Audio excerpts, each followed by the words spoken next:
Okay. Let's see. It sure has been a minute. Um,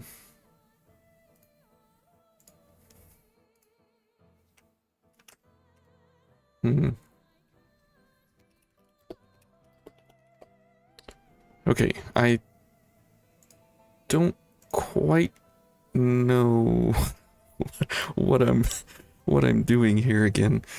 I couldn't even remember how to get this stream up and running, but I think everything's running well enough. So okay. Um so here we are in vein 1 and amazingly enough we got a Code Vein 2 trailer. This was probably one of the most shocking things I've seen in quite a while, actually, just because of the fact that where Bandai left it all those years ago was kind of like a hurried exit from the DLC almost, and they were kind of trying to run away almost, it seemed like. So this was quite amazing to definitely see a whole new trailer for Code Vein 2 coming next year.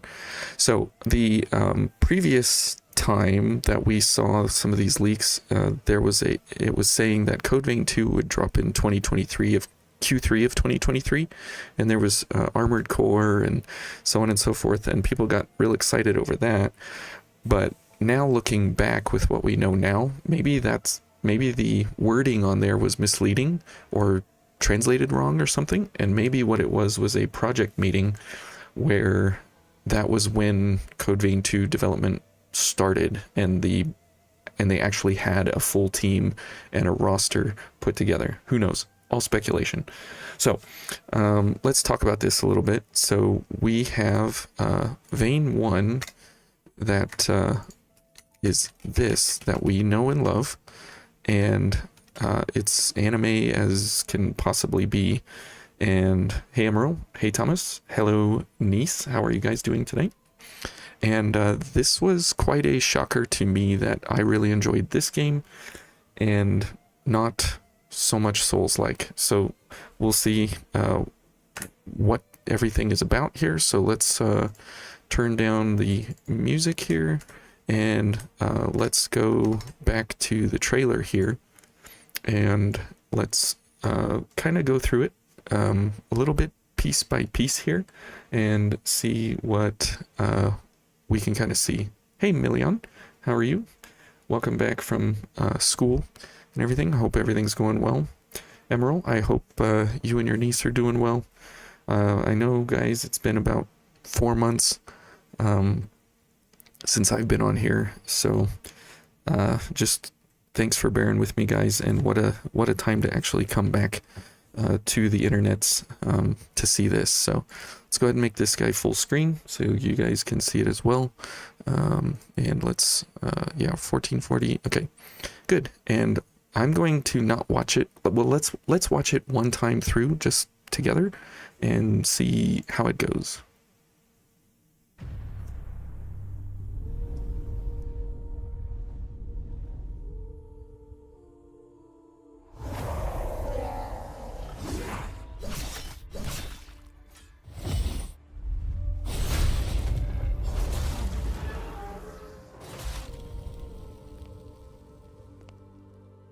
Time.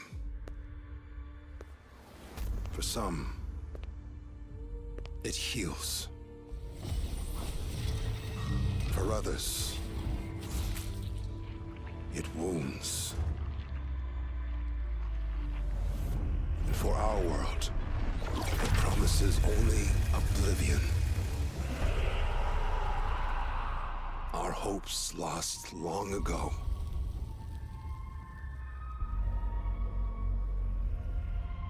But you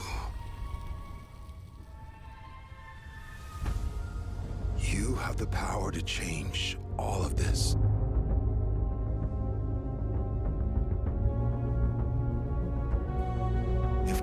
were a weapon to wield, could you undo the sins of ruin?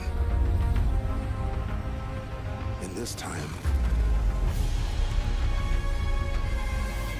or maybe the next, you'll find how to save us all.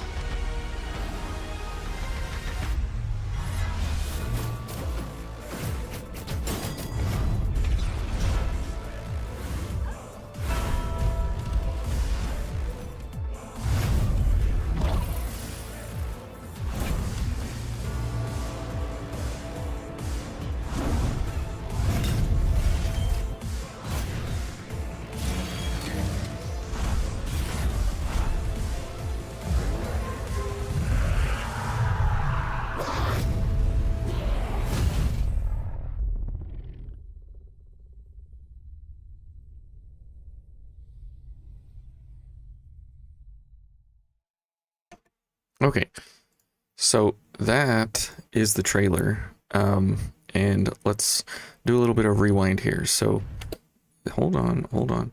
Okay, so how do I feel about the red being replaced with gold? So the let's just go through it here, and we'll go slow, just to kind of take each piece by piece. So what is this thing? Well, you remember how with Cruz we had the Thorns of Judgment and they were coming up out of everywhere? This looks like some kind of new cocoon that's fed by like some kind of multiverse kind of thing here. Let's turn down the video here, and you can see that this is all like branching out or feeding it. It's not the red mist anymore. We have some kind of cocoon that these aren't exactly buildings that are poking through here. So there might be some new level of Thorns of Judgment on some other part of the earth at this point. We aren't really in New York City anymore, and we're not in the US, at least from what I can tell. These buildings down here definitely look a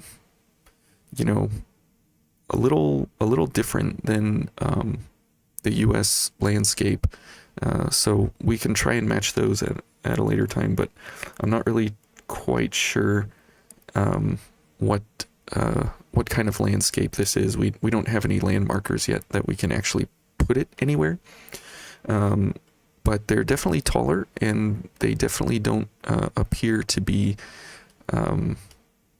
tracing back to like the New York skyline or anything like that. You have so many questions. Hey Mugetsu. Hey Nakira, how are you? Nice to see you again as well. Looks like the Weeping Tree. So sort of, definitely sort of looks a little bit like that. And I forgot, let's bring back the enjoyable background here of maybe Cruz singing. I'm not exactly sure, or Eva. It's probably Eva's voice in this song.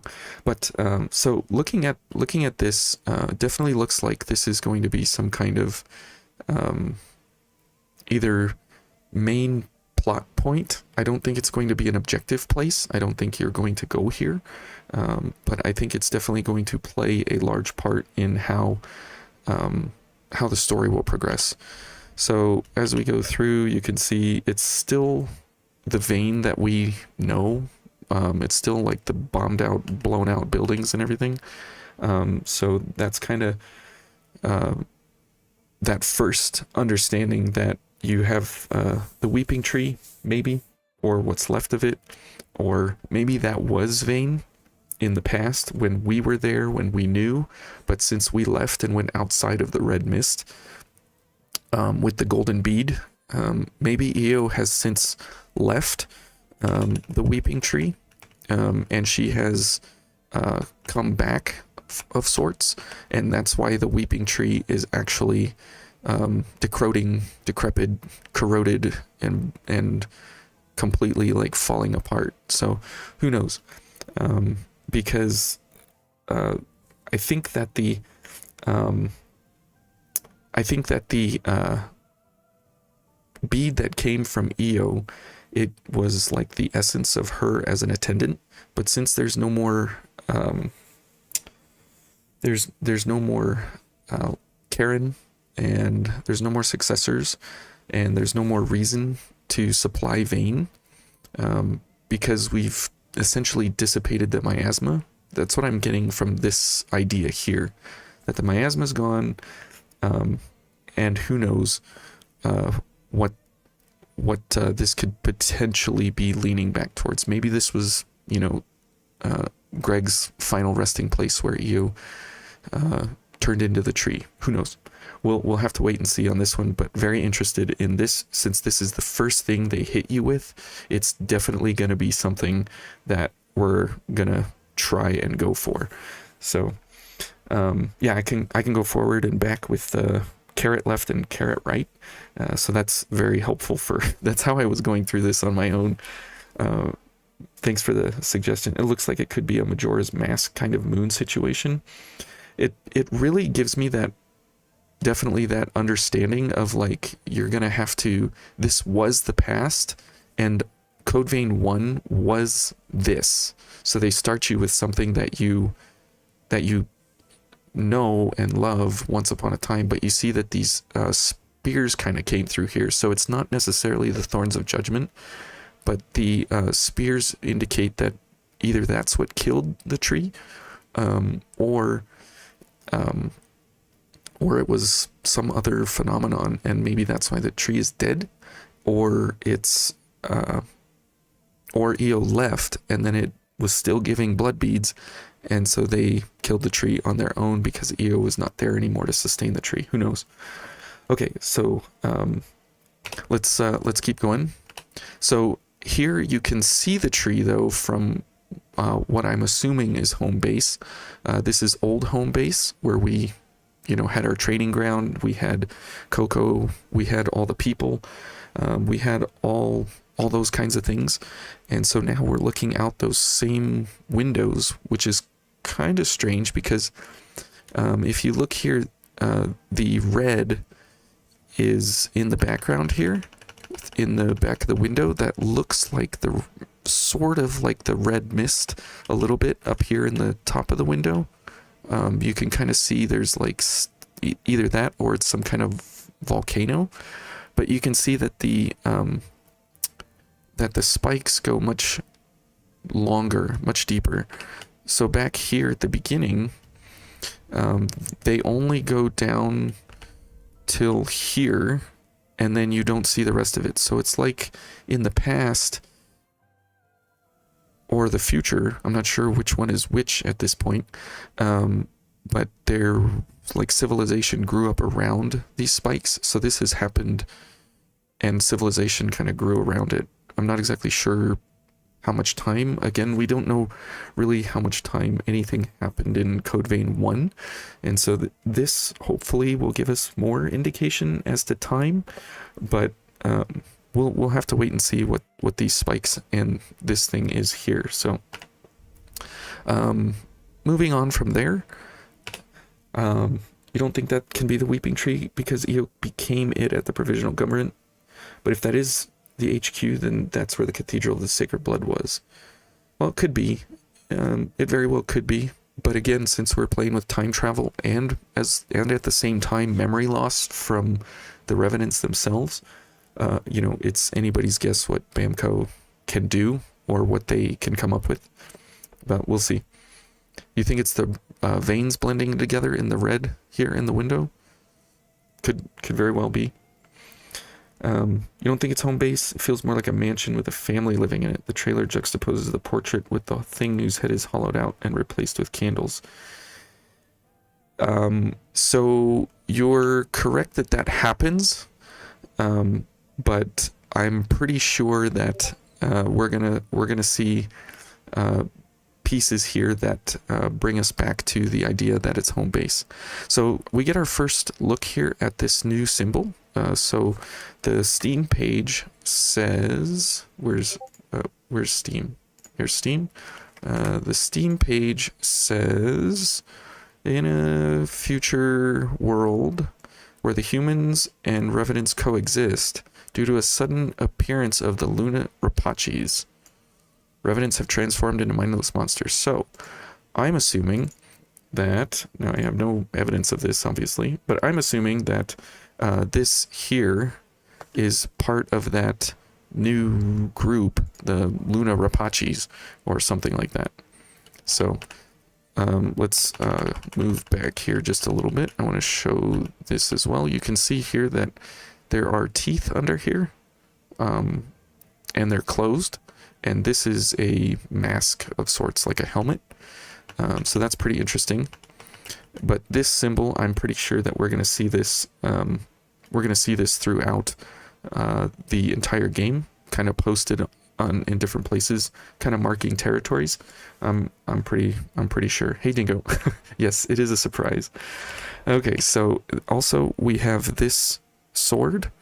I wish I could get a better view of it here in better definition, but you can see that it has like saw blades on it.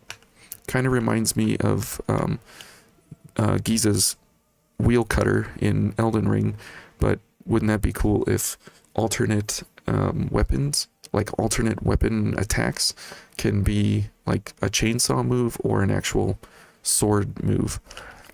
So definitely interesting to see here. Now you'll notice that he just has armor. He doesn't have any kind of blood veil or anything. So we'll have to see. We'll have to see how armor or veils can be replaced, or do you only get armor, or do you only get veils? We'll have to wait and see. So he goes in to attack. Whoops, wrong button. And so you can see there's the cutter wheel as well, but he's using it as a regular sword. And right here on his hip, there's a gold thing that you can't really see too well. But it's probably just decoration, but it seems to be part of the armor set, so I wouldn't get too caught up on that. Now, we see in this first encounter here, we see a flash. I don't know, it doesn't really connect with anything, but that gives me the understanding of maybe we have the deflect. I know this is cinematic, but I'm wondering if this is a deflect kind of mechanic, like in Sekiro, where because he has a katana, I wonder if we can do deflects with different katanas and such. So there is no bar here, as you can see, and also the enemy is doing some kind of deflect here as well. So who knows? We'll have to wait and see what that's like. But it actually staggers him, like knocks him back. So it looks like the balance system might also still be there. So that's pretty nice that maybe some of the stuff that we knew is still going to be there, but also there's definitely going to be new things, because see, he's off balance here. He's definitely staggered, and not just like a light stagger, but this is a hard stagger, like we saw, where you can actually knock enemies down and stuff. So it goes into a severing abyss kind of an attack, and there's a lot of fireworks, and then we get a slice in his armor here, which now reveals his heart. But the interesting thing comes here is a stab. And you can see the mouth separated from the mask. So the stab kind of indicates like a finishing move. And that would be really awesome if you had to do like kill finishers. And you can see the gold on the blade that's also inlaid from here. So the gold is definitely going to be something super duper important. Hey Miko, you're surprised they ended up doing it? Oh, we are all surprised. Hey Victor, welcome. Nakira Sudakne? Oh my goodness. Sudakne? Nakira Sudakne? By the way, this is unrelated, but you want to say, I really inspired you love for Code Vein. You just finished your level 1 100% completion run. Wow. Congratulations. Never thought you would do it without me showing you.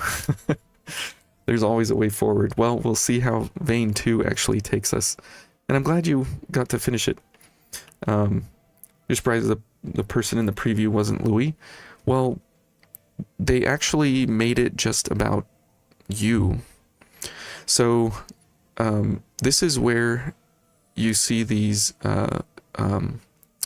candelabras or chandeliers in the top here. That this is probably not, to Thomas's point, this is probably not home base, or it is home base, but it's from a very, very long time ago, or a very, very long time in the future, or who knows, who knows how time is going to play with our, character going forward. Oops. No, I didn't want to do that. And so we'll have to see. Now, you'll notice here that they kind of disperse the same as they did in the first one. They kind of go through there. Now, here's where we get our first look at the hearts. Now, this is either a biomechanically engineered heart that brings humans back to remove their heart and then just externally put the boar parasite into this one and then just pump it into any generic person and they become either a revenant or they become immortal because of the boar parasite. This is definitely an add-on of sorts, but we'll have to wait and see how this plays into who and when. But you can see that it kind of pumps in to these capsules here, and then it goes into the body somehow. So we'll have to wait and see. But you can see that this is a blood veil because in the trailer you saw him get his claw ready. So this is the claw veil. It's like an overcoat instead of just an arm cloth. So that's definitely different. Now, there's absolutely zero confirmation here of anything, right?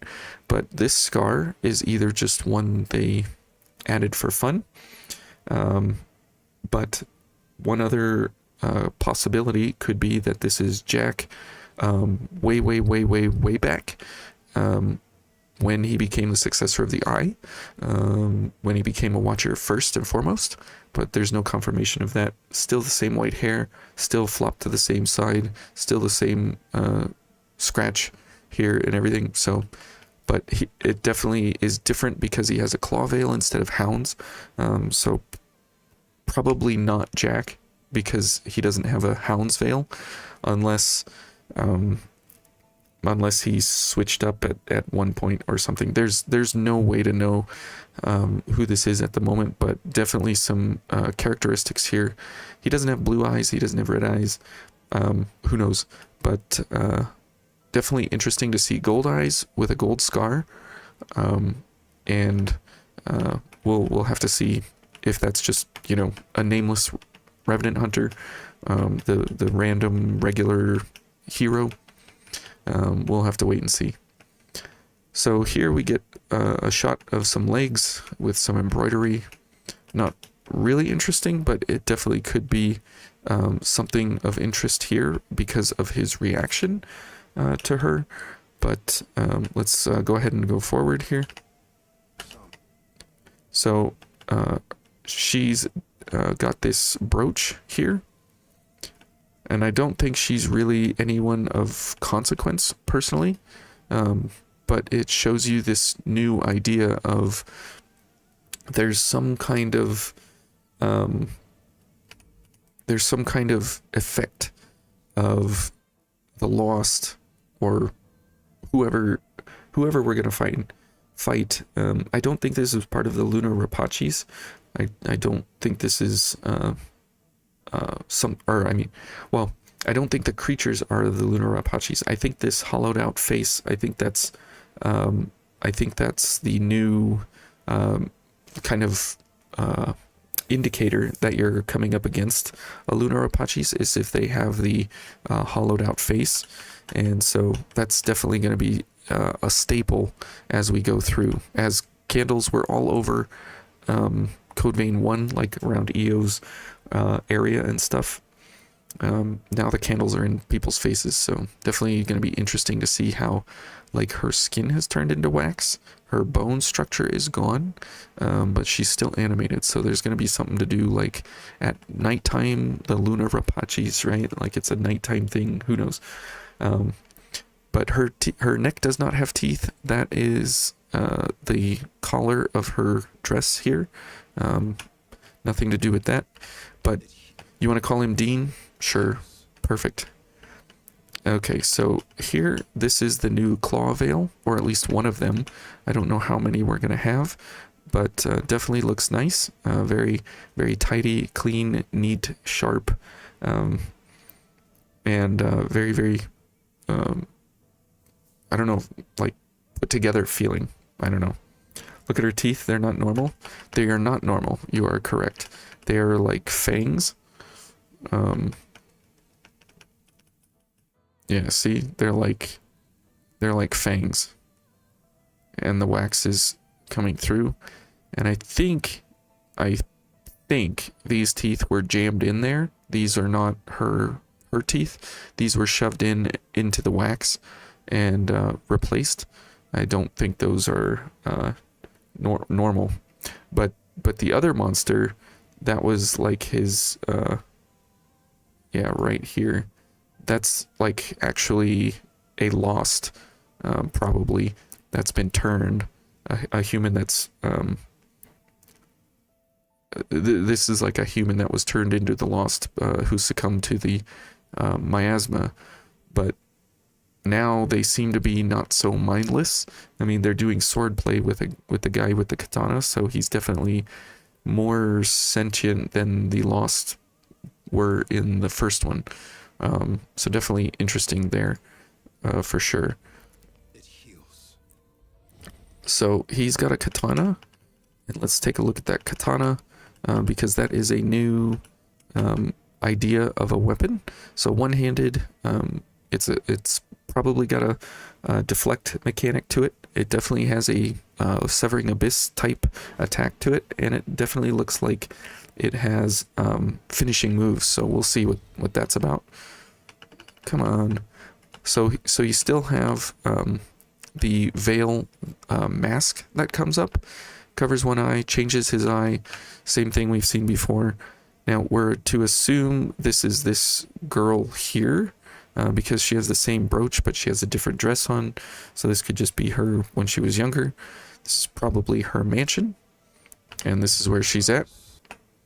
Now she does a dash or a jump attack there. We're to assume that she died from this. And we've got gold blood. So, or gold residue. Who knows? How it's related to lightened candles on her head, no idea. Yeah.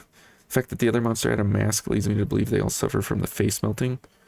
They could. As far as Jack's blood veil, remember that Jack used a thorn veil in the player memories. So we know you use different veils over time. That's true. That is true. That's why I'm saying, like, it definitely could be Jack before even the memories. But who knows? Now, there's nothing in the reflection here. I was trying to understand here if there was something of interest before it fades to white, but it doesn't look like there's much in the reflection here of the gold. But I think this color is going to note a very specific type of enemy. number one. Number two, it's going to denote a very specific either drain attack or move or some kind of mechanic that sets things apart from normal enemies that you'll be attacking. I don't think this is going to be a standard, but I think it's going to be a very special, unique kind of idea throughout the game, that you'll have this gold color kind of blood essence stuff. And you'll notice in the trailer when we watched it, there wasn't a real big emphasis anymore on either blood type damage or blood in general or blood beads or any of that. So we're at some point in the future past or present past or something where because the weeping tree gave all its blood beads and the miasma was dispersed, maybe that just isn't a thing anymore. So we'll have to wait and see about that. So then we get greeted with Doctor Strange's teleportation portals. We have a lost broadsword, so some old weapons might be coming back, or we have just memories of the past that you can go visit. It's hard to say if any of the old weapons will return. What if the gold blood has something to do with the golden bead at the end of Vayne? What if our Vayne crew farmed gold blood beads and gold ichor has special properties? So I definitely think that the gold bead is going to have some new or some callback or some kind of impact. I don't think that it was planted. I don't think it was planted and like made a gold missile or something like that. But I definitely think it's because it was used as a miasma deleter in a sense. We'll have to see what that's actually going to mean, and I hope what it means is that it was able to number one, quench the thirst of the revenants indefinitely, so they wouldn't need blood beads anymore. They could just like gain the essence from that one blood bead for eternity. It was like self-sustaining because Io was a attendant who basically was kind of an apparition that sort of appeared because of Cruz, and so it was something that could self-sustain, so we'll see. The gold you wonder if the fact that the heart is outside says peace coexists peacefully means they found a way to augment regular humans with revenant's power in a non-invasive way. Well, it's either a human who got strapped up with a boar parasite from just a random heart, kind of like plastic surgery almost, or it is a human who has died and they can't actually put the boar parasite into something dead. It has to be in something living, so they take a heart from someone, pump the boar parasite into this, and then they put it on the back of somebody, and it brings that human back to life as a revenant, but it then becomes a life again because the boar parasite keeps it alive. Now that's the question, is that on the Steam page here it says due to the sudden appearance of the lunar Apaches, revenants, oh boy, have transformed into mindless monsters called horrors. As a revenant hunter, the player shall halt the world's inevitable collapse. Blah, blah, blah, blah.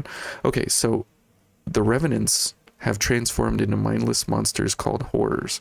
So that's really bad news for us, because that means like maybe all of our old entire crew, or at least the revenants we came across, like Impatient, or what was his name? Impatient Revenant, and or rude Revenant or whatever. He might have turned into one of the horrors, and so that definitely does post a query to us to say, are we going to be killing all of the old revenants that we saved in Vein 1. So definitely interesting to see kind of where that goes and what's going to come out of that, since we're now hunting revenants instead of being revenants ourselves. So maybe we are going to be humans with the boar parasites so we can respawn, but at the same time, we aren't revenants anymore. We're actually hunting the revenants. So who knows? That's definitely going to be intriguing to see how they bring that out as a mechanic in the game. The gold threads represent lose time related abilities. So you're assuming this is a portal in time showing the past. Yeah, it could be the past. It's crazy that it took Code Vein 2 announcement for me to remember my channel password. Yeah, it's been quite a while, dude. Sorry about that. You feel like it will be dealing with both Lost and Origami? Well, I don't know if it'll be Origami. It'll definitely be the revenants who've turned into horrors. So it's going to be some kind of large monsters and stuff, but they might not be Origami, which is why they all look kind of distorted and everything. So we'll see. Horrors. So we're fighting a bunch of Origami. I really don't think it's going to be Origami, but that's what the DLC wanted us to kind of believe, was that it was Origami, because that's what they gave us. But we'll see what that gives, because if the revenants have turned into the horrors and we're in some other part of the world, so the miasma's not even affecting us, and blood beads and thirst and turning into Lost and all these things, like, that doesn't seem to be making a it doesn't seem to be making an impact here. However, the protagonist of Code Vein 1, she or he, however you played, had the golden blood bead and a small band of revenants, so I think they're fine. I don't think they've turned, but we may very well be killing our entire old crew, which I would hate for that to be the case. Or what it says later on in the Steam page, it says A Tale Across Time, alter the fates of key revenant characters you encounter in the past. So maybe we'll be traveling to the past when we were in Vein 1, and then we could save like Rin or Jack or Eva or somebody. We could save them, and then we could bring them to the future where we are now. And so I think this is kind of a nod to our old crew, alter the fates of key revenant characters you encounter. And so those key revenant characters that we encounter, I'm pretty sure that those are going to be mostly our old crew. I would happy to be proven wrong at this point. This is a 100% speculation video, so but I would be very interested to see if this time travel mechanic gets us back to our old crew. If Karen could be an ally, that would be incredible. That would definitely be amazing. This is a time travel plot where someone killed Io as the Weeping Tree, and we need to save her in the past. Yeah, kind of, maybe, or save her out of the Weeping Tree, I think is going to be what is going to be a key mechanic there, is to bring her out of the Weeping Tree, because the Weeping Tree won't be necessary anymore. So we'll see about that. Horrors in the original game just translated the word bakamano in Japanese. I don't know Japanese. It's not an alternative to origami. It just means monster. Oh, okay. Excellent. Yeah, so I think these are going to be revenants that have just turned into giant monsters, and we're just going to be, we're just going to be slaying giant monsters. So here you can see on this guy, this looks like a Hound's Veil. So this definitely looks like a past guy, some kind of past thing. So let's keep moving on. So you can see that this is like a portal of some kind, where something is warping in or materializing up to this whatever this orb is here at the top. But you can see that this is all that bombed out kind of feel. we'll have to see what that's like. And here you get a picture underneath that it's just a giant ball or glowing orb. Now, there's somebody down here. Can I zoom in on this? No. I can't. Okay, well, but it looks like there's a person down here at the bottom, kind of warping in something or summoning them in or something like that.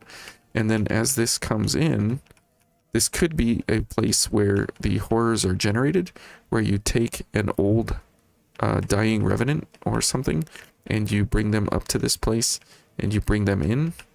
That definitely looks like a little arm right here, and then a head, and then an arm kind of outstretched. In a 3D space, it's hard to see in and out of the page, but definitely I could screenshot it and zoom in. Yeah.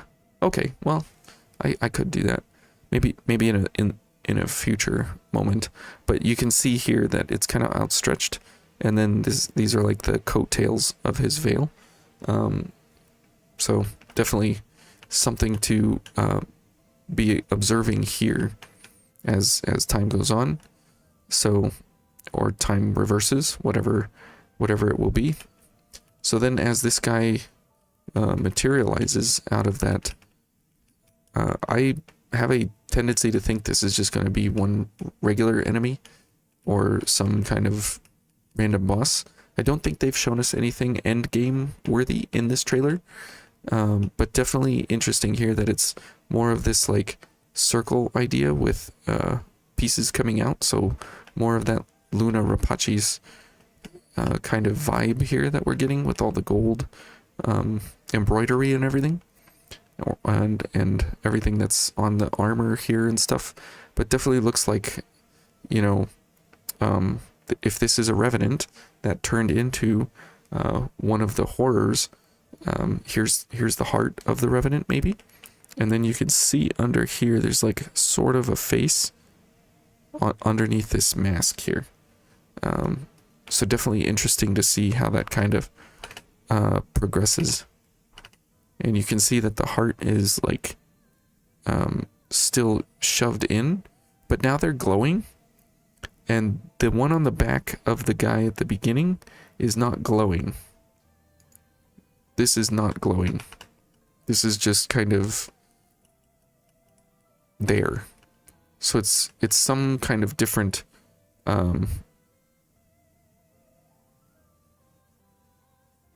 yeah, this is not glowing, and it's definitely different. So this guy though, when he's sitting here, this is like pulsing or some kind of glow to it. So we'll have to wait and see if that actually makes any kind of a difference, or that's how you can distinguish revenant hunters from revenants themselves. So we'll have to see about that. Could it be a cult sacrifice? It very well could be, or offering up a revenant and they turn into this monster, and that's how, you know, they generate the monsters, is by finding the revenants, killing them, putting them here. They get turned into the monsters, and then they head back out into the world. So you do have to question the wisdom of putting the glowing weak point on the protagonist's back. Well, that's the thing, is I don't know if this is any kind of symbol or significance, but you kind of don't want to turn your back on anybody in vain, I guess. And that's the thing, is I don't know if we'll be in the world of Vane. We might be somewhere else on the Earth trying to get back to Vane. So we'll have to see how the timeline takes us there. It's kind of glowing, yeah, a little bit. It's hard to tell with the lighting. Here it's kind of glowing in the shadows. It's glowing a little bit, but it's not this glow. This is like a very vibrant, pulsing kind of glow idea. How do I feel about the MC being an android augmented by a boar heart, though? Which would explain why the heart is placed outside. Could be an android. Could be.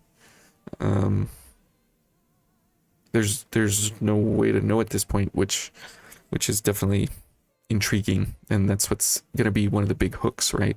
Is we don't know kind of who's what and how they operate. But yeah, very well could be.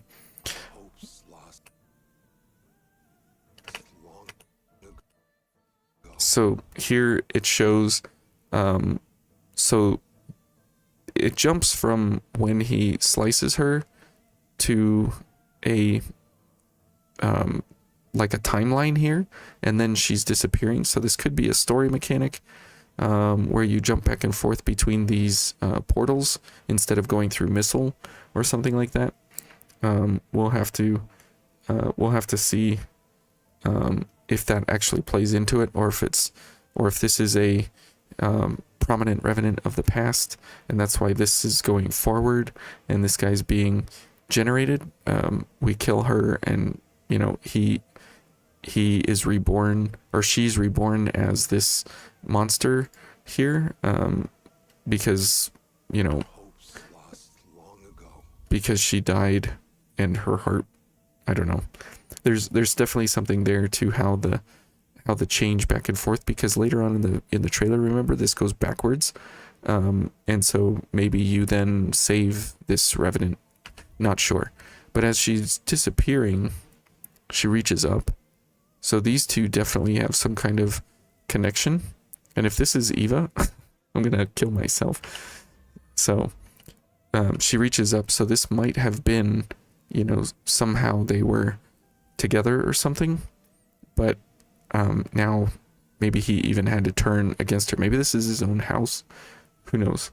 We'll have to see. But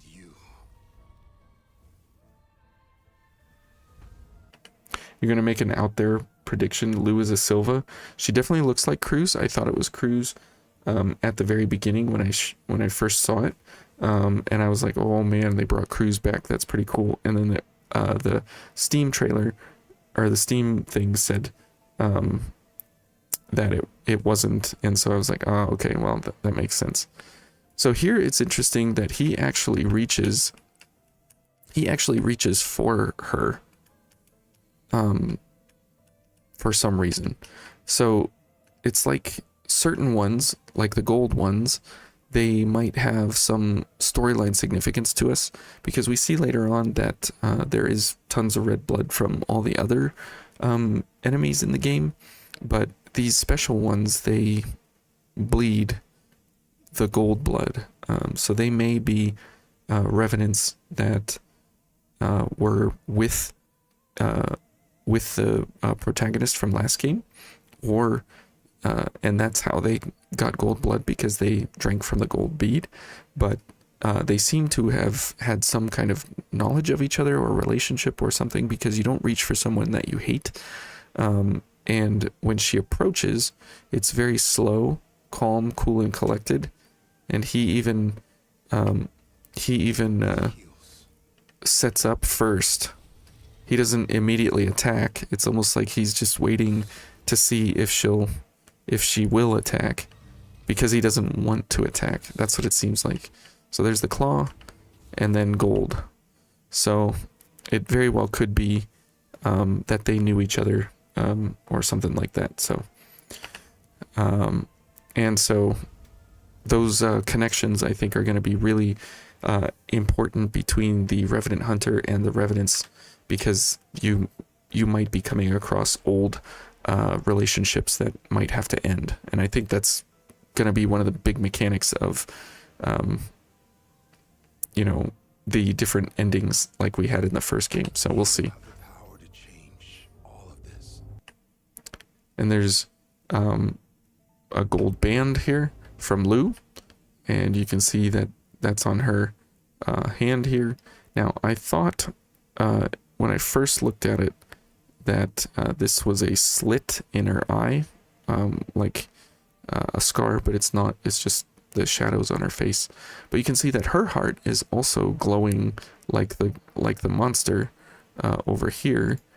It's glowing just like that one, and you can see that it's like hollowed out. There's no other parts inside. There's nothing there's nothing inside, so it's hard to tell if it's just placed or if she's again another apparition of sorts. We'll have to see about that.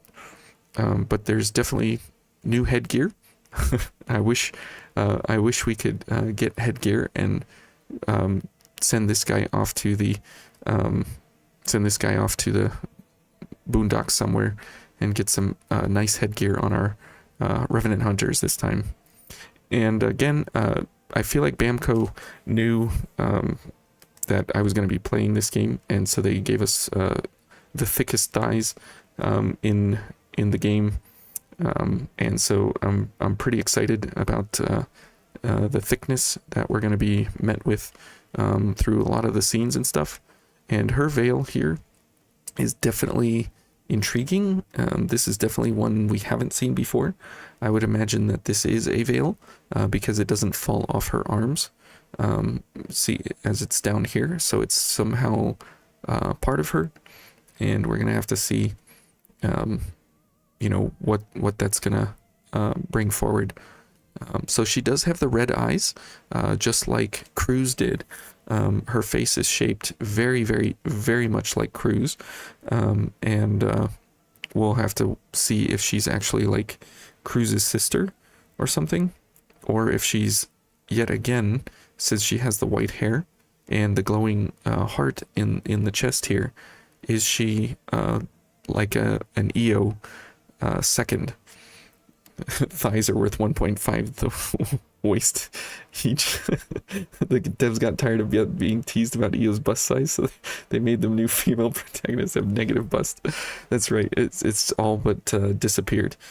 But they put all of that extra thickness down here in the thighs. So I'm pretty thrilled about that. I'm okay with that. So somehow, again, this makes me think of this is the beginning of the game, where we are met by our guide essentially through the game, and there's vegetation on the ground, so we are definitely not anywhere near Vane that we once knew before. This is all growth, and we get another excellent picture here of the thighs. Can't get enough. And so that's going to be enjoyable. And you can see that she's here, though, in sight of the tree, or of the bulge that's up here. And so who knows if this is like where we start the game right here, where we just appear and then memory loss and all kinds of time travel. So we'll have to see. She's more of a child? You think she's a child? I wouldn't think she's a child. She looks at least 32. And so here we get an idea that either these gold things on her hands allow her to time travel, but she's able to do the Doctor Strange business here of time portals. Hey, Red.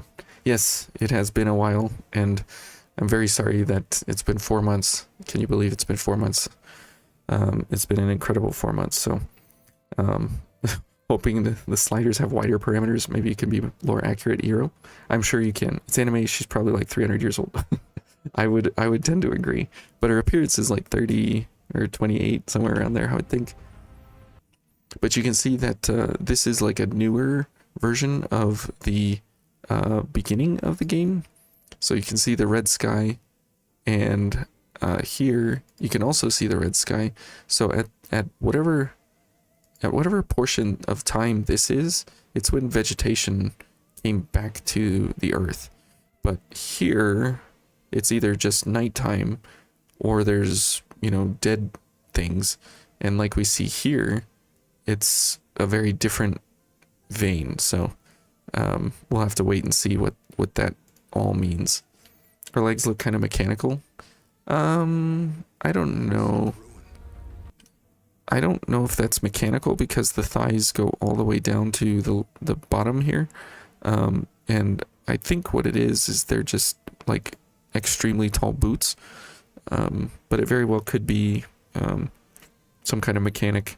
But I think they're just awesome leg gear.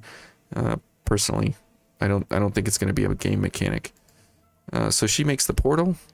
So we're definitely going somewhere, but she can see the pillar, the obelisk here in the background. Definitely some cool neck gear, some headgear. I definitely hope that there's a lot of customization, just like they did with the first one, because I spent hours and hours and hours and hours and hours and hours doing character creation and having so many different characters look so many different ways. We'll have to wait and see how that goes, or if you can customize your partners like you could with the DLC. So we'll have to see how that goes also. In this time, so here's a key phrase here. Of ruin. In this time. Or maybe the next time. So in this time or maybe the next, and it reverses the guy that was summoned. So see, this is all going backwards. So the same animation that brought this guy up is the same one that sends him back. And he's definitely human-like. So we'll have to see. We'll have to see what that means, that you can send him back, or you can reverse time, or you can go in and out of different timelines to revisit different places.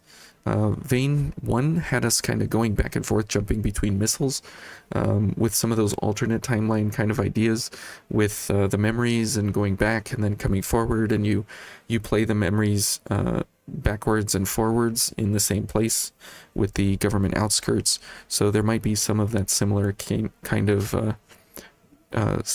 of idea. So when you saw this was Code Vein, you were hoping there'd be nice big hair options. You had a character we were trying to make, but she had too much hair. I hope that there's still quite a bit of customization, but from everything it looks like in the trailer and the Steam page, it doesn't sound like customization, but we'll have to wait and see what that's actually going to be like.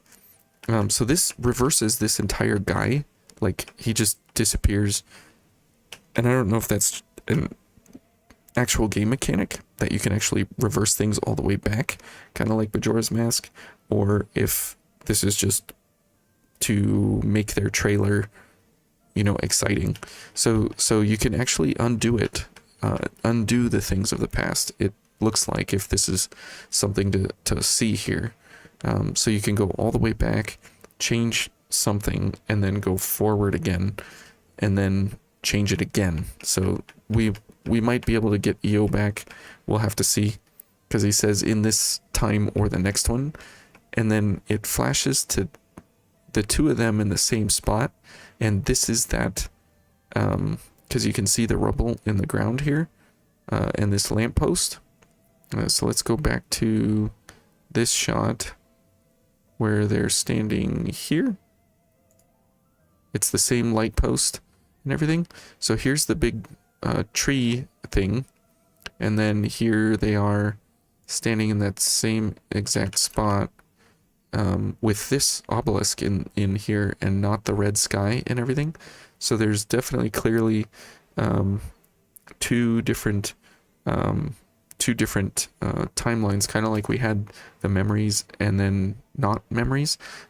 So this lamppost here in the ground and everything, and the lack of vegetation, you can see that this is forward or backward from this one here, and so it's the same place, but it's just something different about it, and it has to do with like that guy coming up and out of it. So this may be the place where we start, is in this kind of area, but we'll have to see what that's going to look like. You realize the quest for missile activator, the only way to get it is from the player memories, but it works in the present. So you just realized that there was time travel in Vein 1. That's right. You were able to go back and figure things out. Oh, hey Raincrow, how are you? The trailer gave you Duskblood vibe. I've not heard or seen of that, but we'll have to see what these two places and what this pillar here has in common with this giant tree thing that is smashed with these spikes. Because see, these are not spikes, but these bottom parts here, they look kind of like where's that image? They look kind of like these here, and then everything on top of there is kind of added, it seems. So here, so you can see that those kind of look like it. Again, speculation. Since we're here looking at the trailer and everything, it's fun to speculate and put your ideas out there. But I definitely think this thing and this tree thing play into some kind of discussion process here of, you know, is this the last of the weeping tree that they've encapsulated, and then we had to go and destroy it and bring Io out of it or something like that? Who knows? We'll have to wait and see. So then we are greeted with I think the red sky. I think the red sky place is the present, and I think the dark, gloomy area is the past. That's what I think, because of how she's making the portal and then looking into the portal and going here, and this looks like it's been, like, time has passed. So I think this is the present or the future, whatever you want to call it, and then this is the past at some point. So we can go back, we can fight these monsters and save the revenants out of them, kind of like we saved the successors, and then we can bring those revenants with us through the portal to the present. That's what I'm guessing. That's what I would think. And you can see here that these don't have any kind of form or anything, and they look docile and normal. Looks like they're looking, and then it turns red, that they've been engaged or something like that. Who knows? We'll have to see if that light actually means anything. But here you can see on the bell here just some ornaments. It would be nice if to know if that was related to, like, the Cathedral of the Sacred Blood or something like that, so we could start placing some of these creatures. But they all look completely different and new. They don't actually have any significance to point towards anything at this point, so we'll have to wait and see on that. When you saw the trailer for this, you were thinking of me, and when I would do a reaction video. Yeah, I wanted to do a stream of this because it's nice to have you guys here. It's nice to think about it as we've seen it and had some time to digest and kind of try and understand. But I think we'll find you know, more as time goes on, obviously, but I think we'll be able to find more in the trailer than we even know or think about even right now. So we'll see. Yeah, red means uh-oh. That's exactly right. So she's got 3 arms. Most of the bosses have 3 arms. So 1, 2, 3, and the boss designs are usually important, but we'll have to wait and see. So he's still with the katana here, which is fine. She doesn't look phased at all that we're gonna actually even do anything here. And she comes in for here he's actually charging his sword. So watch the blade turn color. So that definitely looks like either just a move or a gift, one or the other. So that's pretty cool that you can do either charge moves again, or you can empower a charge move to do different things. And this looks definitely like you can do one of those. But that's pretty cool that the katana may have a charge. And so we'll see what that actually turns into. And you can see the gold spark out here at the end on the right side of the screen, and you can see it like start the charge. So right there, you can see the flash at the end of the sword. That indicates that it started, and then it's drawing energy. It's definitely not blood anymore, because we are not revenants, we're revenant hunters, and so somehow they've got the boar parasite not doing blood anymore, but doing these gold moves. So we'll have to see what happens with that, and how are these special moves, or is this just the new kind of standard of moves that we're going to have? No more ichor for blood, but you have some kind of ichor for gold infusion. We'll have to see what that means. So here you can see the katana do a pretty big attack. So here it's like a shifting hollow, phantom assault, something like that, because he's in mist form, and he missed the bell attack. It definitely looks like there's some status effects or something going on. Doesn't mean that we are not revenant. Remember, Jack was introduced as a revenant hunter. That's exactly right. That is exactly right. So, and that's why I'm maintaining some kind of idea about the fact that a revenant, if it has this other heart on it, because the miasma isn't a thing anymore, then that revenant has its own heart in its chest, but then it also has this augmented heart on the back here at some point, and this is the thing that keeps you from dying with the boar parasite anymore, not your actual heart as being a revenant. So definitely interesting there. So here, as we get a look at this point in the trailer, you'll notice a couple things. If you go frame by frame like this, scene by scene, so there's a big explosion of energy.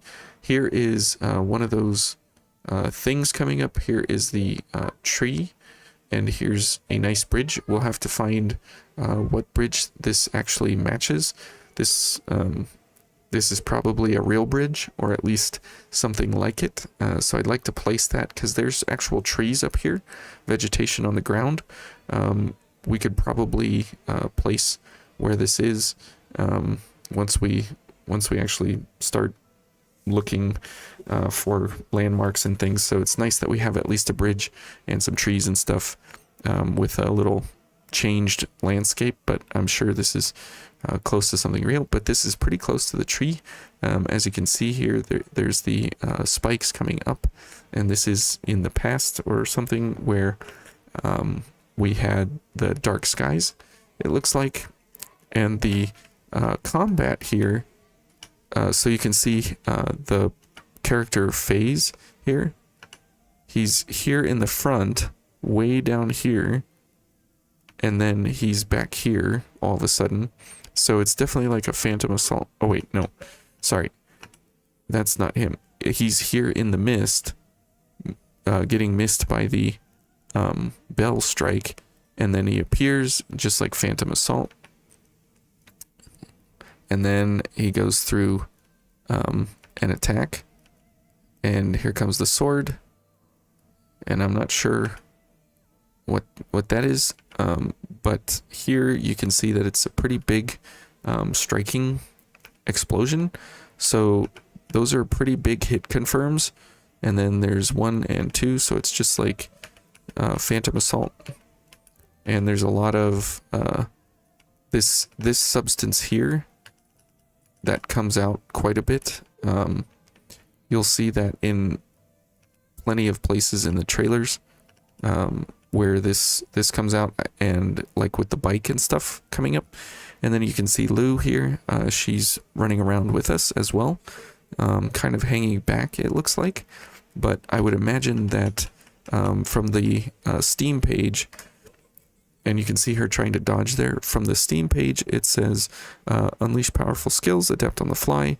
Okay, that's fine. And then powerful characters, powerful partners. Explore the world with trusted and powerful allies who can fight alongside you or enhance your abilities.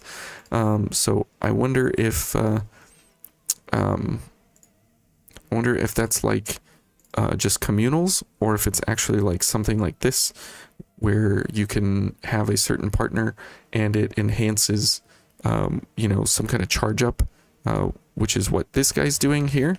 He's charging up and then does that clash. Maybe that's just because he, was with Lou, but it looks like she also dodges the enemy as well. Oh, sorry, that's Lou down there. Sorry. Yeah. So that's Lou down here. I thought that was the Revenant, or the Revenant Hunter, but it's Lou. Do we know her name is Lou? We do. Here on the Steam page, well, unless they're making things up. Traveling to the past with a girl called Lou, who possesses the power to manipulate time. And so she's the one in the trailer here that has the, has the thickest of thighs. And then she has the portals here. And so she's the one manipulating the time portal.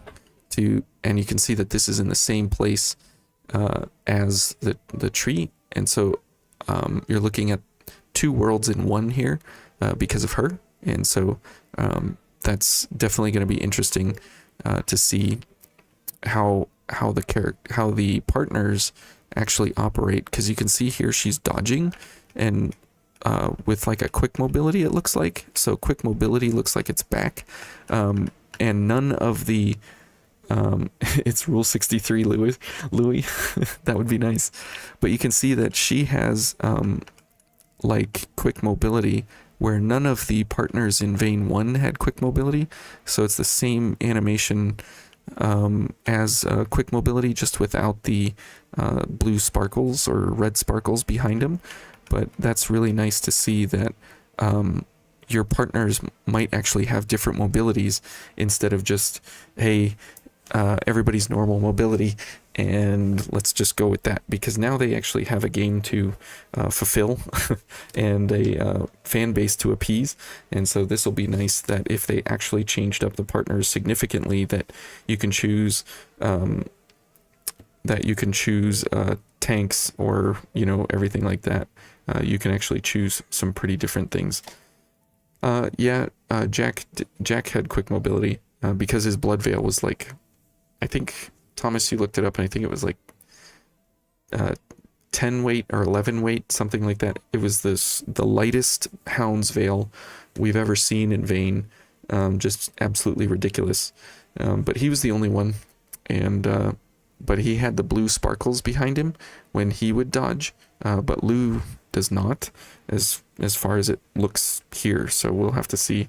But nobody used Jack except for Fatal Surge.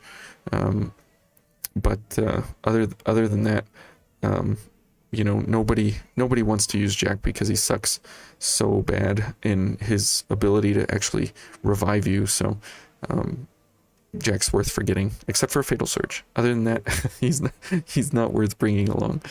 So this definitely looks pretty cool, that each one of these arms do have some kind of attack connected to them, and here it's kind of interesting that the boss, or whatever this horror is, it comes in with three arms, and there's two on the bell, well, one on the bell, one on this club, and one on the bell. There's three arms. Oh, and one here.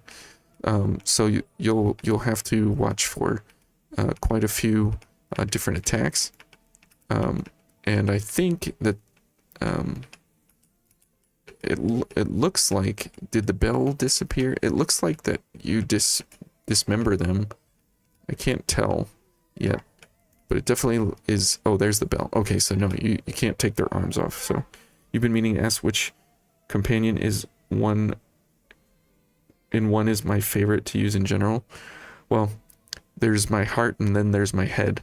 My heart says Eva, because Eva is Eva, and she's just a really fun partner to bring along, especially because she has a lot of personality. Uh, and EO or White Mia is the best in general partner to bring along for regular Vayne usage. But yeah, Eva is best girl. I even made a video about her. But then EO or White Mia, either one of those I would take any day. But they're all situational. The double Louis Reckless Abandon Fatal Surge combo is just insane. So I mean, it just depends on what kind of situation you find yourself in to be needing which partner to do what. Or White Mia double gift extension into, you know, Reckless Abandon or something like that. I mean, we'll have to see if communals operate that way, or if there even are communals, or if you can manipulate the system like you could in Vayne 1. That's the stuff I'm going to be very much interested in. I'm very much interested in the story as well, but mainly what I want to play for is to see how much we can break the game. But we'll have to see. Up here, there's this red thing. I'm curious if those are going to be, or sorry, that's just debris.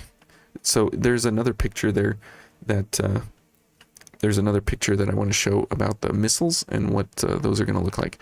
So if you listen to the sound of the weapons, they don't sound impactful, meaning they sound kind of flimsy. So we'll have to see if the sound effects artists are on point with this or not, and how it feels when you play as opposed to just listening. But see, you hear that cling cling cling, like I don't know if there's just not enough bass in there and it's just all treble or something like that, but it doesn't sound very impactful when the sword swings hit the enemy. But we'll have to see. You like Mia, but you find she loves the Fusillade Rondo just as you get killed, so she can't revive me due to animation length. Yeah, regular Mia is no bueno. White Mia, though, is absolutely incredible because she doesn't have Fusillade Rondo, so you kind of lock her into an animation and a very, very helpful animation for sure. You thought the best was Yakumo? Yakumo is good for your first playthrough, and then he turns into hot garbage in your second playthrough, and so that's just how I've found him to be in the game, because he just takes too much damage and then gets into his perpetual role, and he never does anything after that, and so he's kind of useless. Louis Io, because she asked to be in the adventure. Yeah, Io is awesome. So here it looks like when there's the blood splatter, see that we still have blood, but it's sort of mixed with the gold. So here's gold. So that must be some kind of special attack. And then this blood is actually from the creature itself, it feels like. So there's definitely still, like, here's some blood coming out. It definitely feels like there's still a blood idea or mechanic or something, but it definitely doesn't seem like that's the only thing. And look at Lou's stance here. She brings the sword in and she holds it up kind of like a thrusting maneuver, and then there she goes, bang, and she pokes the enemy right in the belly here. So she's definitely going to be so we might still have like pierce attacks, which is great, and this guy's doing slash, so we might have pierce and slash, which is nice. And this again looks like a severing abyss kind of attack that we saw in the first guy, so it'll be nice. And it looks like that the sword and the bell come down at the same time, and it blocks the bell from doing any damage. And in fact, because you're doing Severing Abyss, this is totally Severing Abyss, because you're doing Severing Abyss, it cancels out the damage you took. It's like a deflect. It's like a deflect and attack, which that is one of the things that I really wanted, was that if I'm in an attack animation, I should be able to block or deflect or attack regardless because I'm the one doing the attack. But this definitely looks like some kind of special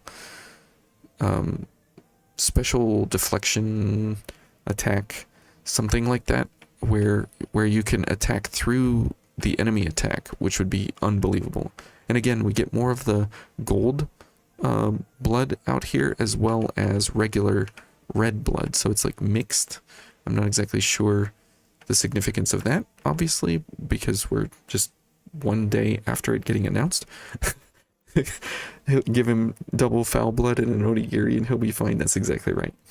Yakumo's he's interesting. He's just interesting. Bane 1's AI loves to trade hits with you all the time. Absolutely. Absolutely. So we'll have to see if Lu's attack here, how she's thrusting forward, if that's going to have some significance in how the characters play. Do they, I mean, she dodges, she attacks, she protect, and then we should be good. So, and it looks like though that underneath here, Lu's like either disappeared or somehow, like when we went into that attack, there was that gold aura around us. That might be either just a finishing move, or it might be like, see, we're like glowing pink here and everything. So when we go up into this gold attack move here, unfortunately the camera pans up too high and we can't see her anymore, so I don't know if we consume her during this attack, and that's why we can block and attack at the same time, because we've consumed her completely, or she's still there dodging out of the way somewhere. I can't find where she went, because then this Severing Abyss animation happens and she doesn't seem to be anywhere after this. Either that or she dodged away from the back, so I don't know if that's going to be a thing where we actually consume our AI partner to do like a final finishing death blow to a boss or something. I think that would be pretty cool if that's the case. I don't know. And then here's that same boss again, and the reason this one's important is we're much closer to we're like basically right under the tree here again, or this spike ball. And so I wonder if this is just a regular enemy. It might just be a regular enemy, not a boss. So we'll have to see. But you can see the shield here, and Lu has one as well.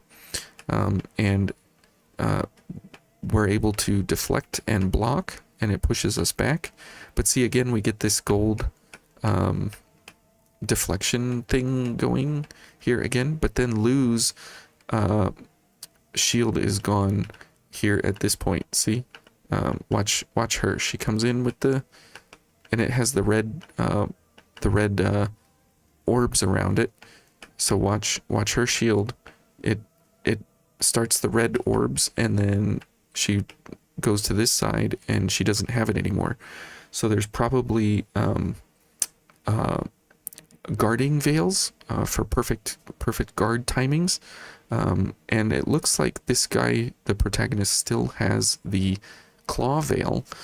So your veils will probably have two mechanics. Instead of using like the claw of the veil to do deflects or counters, you'll actually have like a shield this time, instead of using the claw or the stinger or something like that. Instead of using that as a deflect or a parry, instead you'll have this shield mechanic to just not take damage. And you can see this is the same trefoil design that Lu had, and you can see the blood kind of come around it. See, there's 1, 2, 3 points to it, so it's like the trefoil design here, and you can see that we get this gold thing around it, and then it looks very interesting hitboxes, which is the crazy jank in vein that I love. So I hope that still stays. So here's the club. It hits the shield, and you can see that it was up significantly ahead of time. So he's running in, he starts the shield, it comes up, it's like many frames. Let's see here, like 1 2 3 4 5 6 7 8 9 10 11 12 13 14 frames before. So it's like a half second or a quarter second before, depending on what you play on, a quarter second or so, to see ahead of time to be able to parry different things. So that one parries, and I think the gold lets you know that you've parried it successfully. That last shield vein, yeah, Lou has giga thighs for her frame. Oh yes, it is thigh waifu.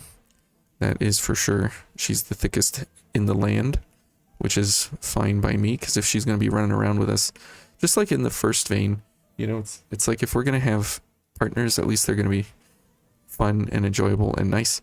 So that's very enjoyable. But then the shield goes away, and it's like another attack is incoming, and so hopefully Lou guards that one. But you can see the red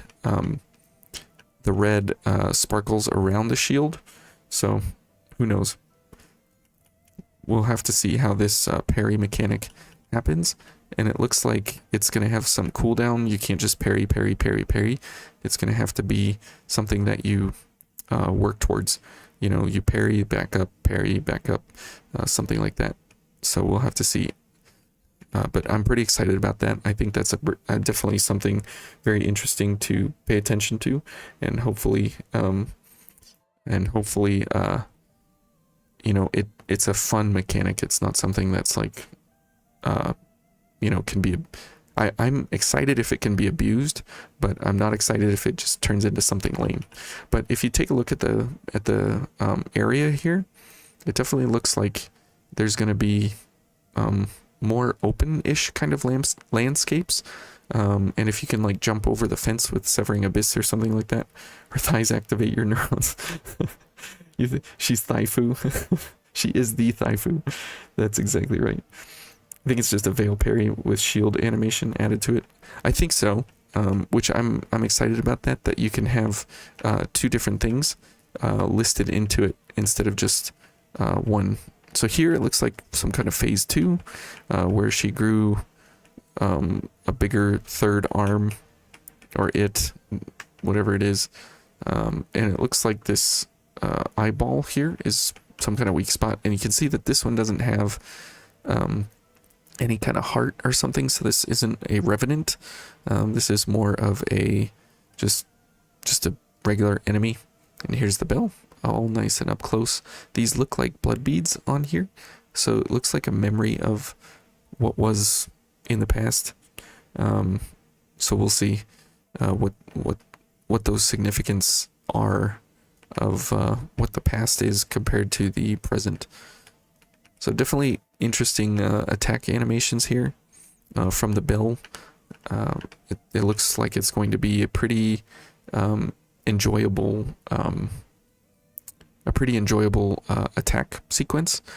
Jump in, do some gifts, and then jump out and do some blocks and parries, and then do some drains and keep moving. Looks pretty cool. That's going to still be kind of the bread and butter core mechanic of how the gameplay battle arenas are going to go.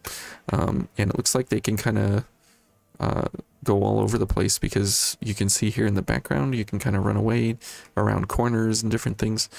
So it definitely looks a little more wide, open areas that can definitely allow for more movement options, instead of just here's a very narrow walkway and you're fighting everything on this very narrow walkway.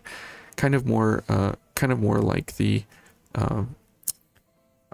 not the cathedral, but kind of more like the ruined city, where it's a little more open than that, but you do have options of where to move, and kind of like the Crown of Sand, where there's some bigger open arenas that you can run around in and drop down and do different things. That's what this kind of reminds me of here. So again, here's a nice bridge. We'll have to see if El Echo or whatever We'll have to see if that's a real thing, and then we can better place ourselves in the world. That'll be nice. Here's another enemy. This is not one of those revenants with the beating heart, except he's got something in the middle there. But I don't know if this is actually a revenant. It's a very faint glow, so maybe that's a heart. I'm not really sure. It's hard to make out, but we'll have to see. You hope there's no map. Like the cathedral in Vein 2. I hope there is. I hope there's at least one, because the cathedral became one of my favorite places in the first game, and it just became super enjoyable. And whenever I come back to Vein and want to test my skill, I go against the invasions in the cathedral, and that definitely is one of those things where once you get used to it and once you play it, you understand that, yeah, that was definitely there for a skill check. So I hope there is at least one cathedral in Vein 2. But that's just me, so sorry. You hope there's better outfits? Yeah, I hope so too. The possibility of more Gothic and Victorian aesthetics, that would be nice. That would be nice. There was a lot of cool stuff in the first one, so hopefully they keep that going. So this guy is kind of like a boreal brute, it looks like, but he definitely has something glowing in his chest, and this might be a revenant. We'll have to wait and see if that actually is a heart in there or just another ornament, but it's kind of deep in the cavity and he has some protection around it, so could be a revenant. But here he's got 4 toes, so not quite human, and he's got 5 fingers, so could be human. Who knows? The level where Mito is at is just as bad. that was pretty intense. Now I can't tell if this stuff here means that he's a lightning creature of sorts. And then, are you guys ready for this? Something we were all hoping and wishing for. So this looks like normal mobility here. And what do we see here? We see dual swords. Are you guys excited about dual weapons? And he's holding them proper here at this moment. And then he does a stance change with a gift, and he switches them around, and then he does an ice gift. So this is awesome that we have basically dual ice blood almost. And you can see here that there's no there's a little bit of gold here when he strikes the arm, and then after that there's the blood mist that comes afterwards. So there's definitely something interesting going on with that. They have this blood infusion, but then all of a sudden there's this blood mist that comes after it. So definitely interesting how this blood and gold is going to mix, and we'll have to wait and see what that exactly means. But this looks like a pretty cool gift for like an AoE as a kind of room clear. This definitely looks like something that if Bamco's not careful, could be abused in small corners.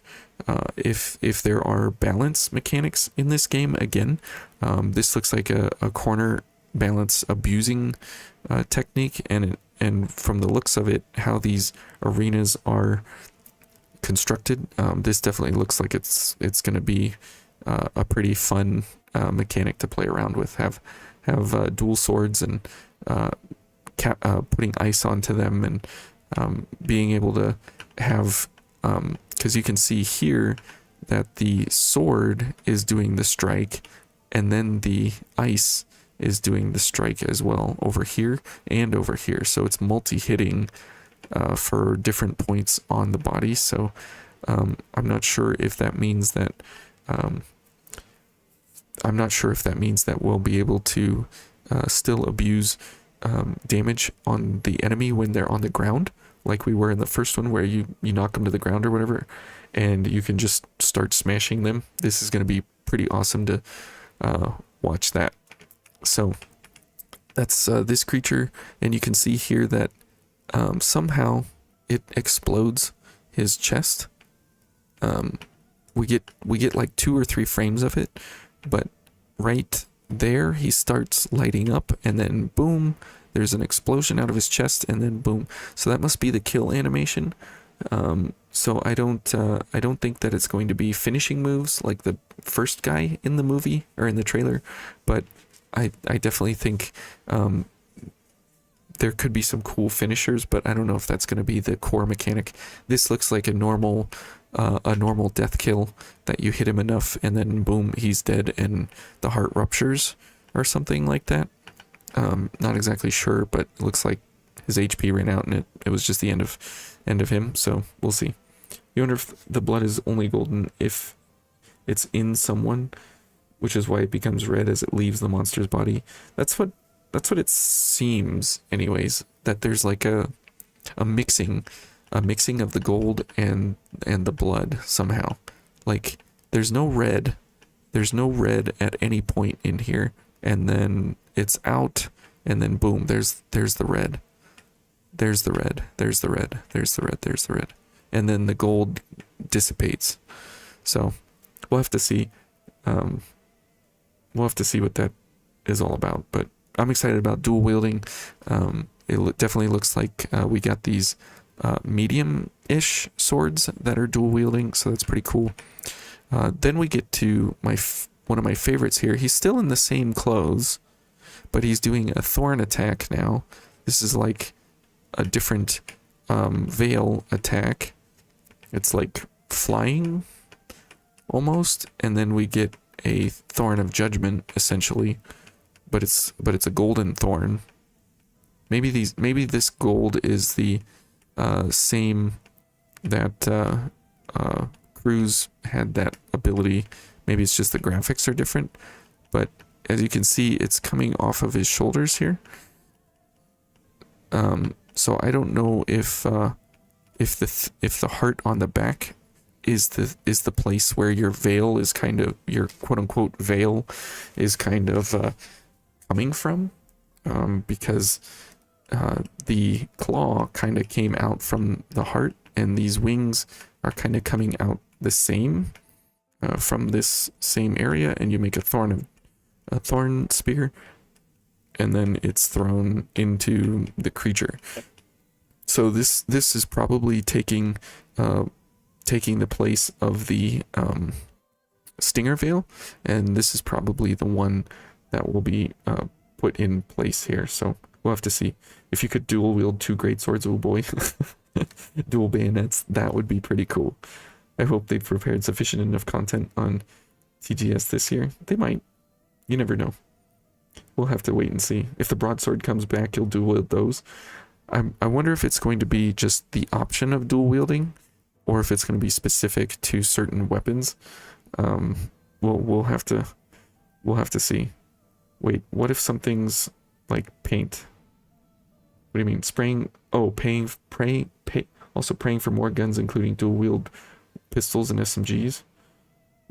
What do you mean, Blissey? That wait, if it's something like paint, like the gold stuff is all made out of like a paint type thing, or if it's just the color scheme, you mean? So definitely interesting here that we have this cool thorn ability that comes from our veil essentially, and this thing's like a squid face fish thing. But the cool thing is that when it hits this guy, watch here, that there goes the thorn right into him, and it does the same golden blood splatter, but then there's this thing that comes out, and it comes to the player. And so I don't know if that's like the quote unquote drain that's coming back, if that's the when you do a drain attack, that stuff comes out, and that's the animation that they're showing you, how you collect ichor or something like that. So hopefully which is definitely interesting and different. That you know, it wasn't that way in the first one. It was just your iCore changed, and you know, that it just kind of happened. Now there's actually something that like tracks back to the player, so we'll have to see if we have like a health mechanic recovery or something like that. Maybe this is health, maybe this is iCore. Not exactly sure. Maybe drains now have you know, some kind of health drain effect, like they did in Vein 1, but now it's just a core mechanic that they said, yeah, well, we'll just give that to everyone instead of being a gift that you have to go unlock. But you can see here again, you have this wide open arena here, much bigger arena than what we had in the first game, and some gates and different things where you can come in and out and go different places and look at things. So it's definitely going to be interesting to see how this goes in these bigger arenas. So here you don't see the veil kind of dissipating back. It just kind of is there, and so I don't know if it's going to be something that you just always have out, or if it actually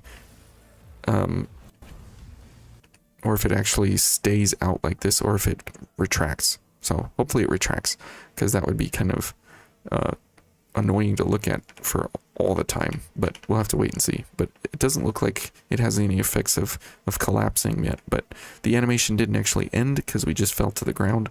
So we'll have to, I hope that you have the option of either keeping it out or retracting it, one or the other. Here we get the motorcycle, still all made out of gold. And this is just interesting to say the least, that it's probably just an anime effect, but it's not powered by gasoline or something like that, right? It might be that you only can use the motorcycle if you have, you know, a certain amount of gold energy or whatever. But it definitely begs the question and the interest of, if you have a motorcycle and here's the big ball with the spikes in it, that are we going around this area to try and get places quicker with a motorcycle instead of the strange long loading hallways? Now we have strange long driving roadways, so we'll have to see. Lou fan art, give it 60 hours tops. Give it less than 24. I guarantee it's less than 24. I guarantee it's already out, probably somewhere. So this is going to be interesting if we have, you know, riding essentially, you know, between the different loading scenes. I hope it's more of a, of an actual driving required that you kind of want to do, instead of that it's just another loading hallway. So hopefully it's not just a loading hallway. That would be really, really poor options, I think, in my mind, but we'll have to wait and see. But it's definitely cool that we have a vehicle that is new, that is different, and I can't wait to see what the vehicle will do, or how we can abuse it, or whatever. We'll have to wait and see. Now here we have different enemies than the big ones, and he's definitely doing something here on his arm. He's getting ready for some kind of attack. These guys look like the enemy in the beginning, just without the armor. And we have a giant hammer again, which is nice, and does some kind of purple, so it might be a poison hammer, who knows. And we get a cool AoE that comes out of this, and then you slam down. So it's kind of like the impulse anchor almost, in a sense. And you can see our heart back here is glowing yellow now. It's not red anymore. And then a slam down, and 1, 2, 3, 4, 5. So it has a pretty big radius of attack here. And you can see all the gold splash. So that's coming out, and then it turns into red. And it has the same knockback mechanic that you would expect from a giant hammer. And these guys have what look like lost broadswords almost. So definitely, I mean, they're not quite lost broadswords, but they look kind of like it a little bit. So kind of neat, and it definitely is cool that it's a giant AoE, and it's gonna be one of those things again. I hope that has the effect of, well, the impulse anchor is kind of trash, but then when you use it in a certain way, then it becomes just unbelievably incredible. So I'm definitely excited. Oh, good night. See you tomorrow. Sleep well. Yeah. Guys, did you know that Milo's goggles are gonna come in the morning? Okay. We'll talk about it And tomorrow. all the stuff. Thank you. Good night. Okay. Sorry about that. Okay. And so I'm excited to see what these kinds of weapon arts or whatever, like the Ashes of War, that we're gonna have, kind of like an Elden Ring, or if they're just gonna be, more and more and more gifts that we're gonna have access to. Could be pretty awesome with some of these more AoE style from the hammers, which I'm thrilled about because the entire room here just got splatted against everything. But you can see that there's again this gold blood mixture, and these are the same face melters as the beginning people. So definitely going to be a core mechanic of the enemy here. Now these explosions, they kind of are impact spheres, so hopefully there's hit confirmations that are pretty awesome in how they look. So I'm pretty excited about that it becomes obviously clear, but it's not that big of an AoE. So you can see that this guy is about like 2 or 3 characters away from the middle, and these guys are not affected over here. So doesn't look like this guy even knows what's going on. So there might be some stealth mechanics built in again, just like we had with Night Stalker and those different things. So that would be nice if we could do something like this, where we have Night Stalker, we have the ability to attack the enemy and different things without alerting other enemies. So definitely that same style of enemies tethering to a certain area and stuff. The most underwhelming melee from the first game was the hammer. Just hoping they'd do more on optimizing it. Well,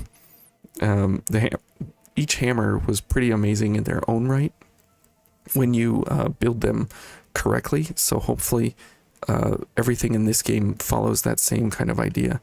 But you can see here with his hand placement, I'm pretty excited about this, that they've still done the same kind of weirdo kind of hand placements of how they move through the weapons and stuff, and they don't exactly match, which makes me hope and wish that they can that we can still abuse things in vain to the point that it still has that same jank and craziness that we loved in the first game, that made it very exciting to find all of the craziness that we were able to unlock and uncover and discover through the community. So I'm really hoping for some more of that Vayne wonkiness that only Vayne can deliver.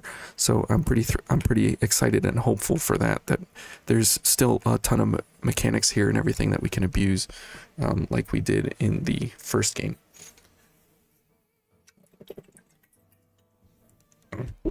Okay, so here we get a nice view of this table thing back here. It looks definitely like it definitely looks like there are places to go and do things. I'm not exactly sure what we're going to be doing there, but it definitely looks like there's some kind of upgrade tables or like, I don't know. I don't think there's going to be like a home base per se as we had in the first one. There might just be these upgrade stations along the way, but that's what that kind of looks like to me. And here we have the claw veil. But this is really cool that we have a claw in the left hand, and then we get an attack where he like grabs him. See, it's like open palm, and then a grab, and then there's straight blood, no gold, that comes from that attack, which is interesting. And then he so he's holding him, and he's holding him right in the chest, right where the heart is, and he gets a second veil attack from a second claw arm, which is pretty cool. And at this point is when the veil fully transforms, so we get double claw now in this game as opposed to one claw. So here he's holding him, he pulls it out, and then here he stabs it in again. No gold around the blood splash. So I don't know. We'll have to see if there, because again, this is different here on the back from the veil, and it's coming all from that heart on the back. So kind of interesting how certain enemies give you the blood, and certain enemies don't. So hopefully these dual veil attacks can be kind of upgraded or something. That would be pretty awesome. But pretty neat to see that it's not just one claw like we saw in the opening. Because here, when he slices this lady, it's one claw and a weapon. So see here, he has one claw and he's still holding his weapon. So that's like the shadow of, yeah, you can use one claw and a weapon, or over here, you can go two claws, because you can see that this guy doesn't have any weapon when he attacks. So let's back up here a little bit. So there's that. So he's not holding a weapon here at all. There's no weapon. It's just his hand, and it's a claw. And so then he does the grab attack, and then the second one. So boom, and he's got a lost broadsword. And so maybe unarmed combat is now a real thing, because in Vein 1 we were able to play the game with veil only, and it was pretty awesome because you could make the veils super crazy strong. I mean, at level 1 we were one-shotting bosses with the veils, which was ridiculous that you could actually do that. And so it looks like here they actually took that idea and they ran with it much more involved and much more flashy than what we were doing in Vein 1. And so it's definitely interesting that you might have an unarmed or veil only kind of combat style, where you can change your veil to be left arm, right arm, or right arm, left arm maybe, and you can switch back and forth, or depending on how this is going to go. But that's pretty cool that that you can do dual ogre claws. So look closely at the palm of the second. You can see the hole that sucks in the blood. Yeah, right here. Yeah, that's pretty neat. And I don't know if it goes all the way down, but it definitely looks like it's drawn into the veil through that area. So definitely pretty awesome. If that's the claw, you can't wait to see the stinger, thorns, and hounds. Well, I think honestly, to tell you the truth, this attack right here, I think this is one of the veils. I think this is the thorn veil. I think they got rid of Ivy altogether, and I think this is the new thorn veil. So we'll have ogre, we'll have this thorn, and we'll see what other veils we actually get because of these. But it looked like here at this point when she or where was the first portal? Yeah, here's the first portal. Looks like this guy on the ground has a Hound's Veil. So Hounds is probably coming back. The Thorn Veil, and then we have an Ogre Claw, dual Ogre Claw. So definitely interesting that we have maybe 3 veils that we know of right now. So that's pretty cool. But definitely awesome that it's still all on top of his jacket. So which means that we'll have to see. Is Thorn the same as Spear or Ivy? No, the Stinger is probably gone, and the Ivy is probably gone. I would hazard to guess that those are gone because nobody enjoyed the Ivies. I enjoyed them; they were kind of cool. But I'm built different, and the Stinger was okay, but it was really, really, really, really, really slow, and it had a horrible recovery time. So I hope those are gone. Just speculation here, but I'm hoping those are gone and that we're given this levitating thorn veil. I hope this is one of the thorn attacks, and then we get the ogre claw, and then we see the hounds on the ground. So we'll see what that's like. But Candleface here has a lost broadsword in his hand, so some of that stuff is still coming back. It's like the weapons are still left around, but we'll see.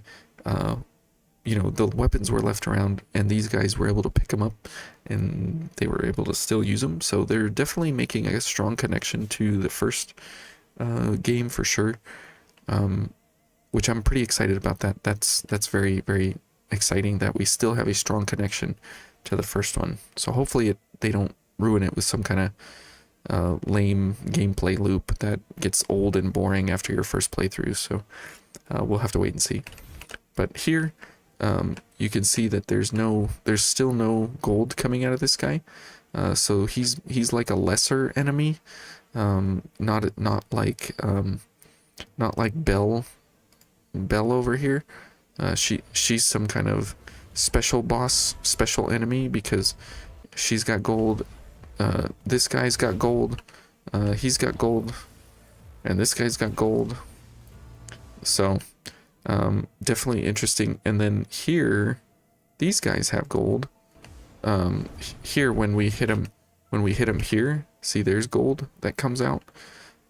So I don't know if the gold is actually coming from us or from the enemy.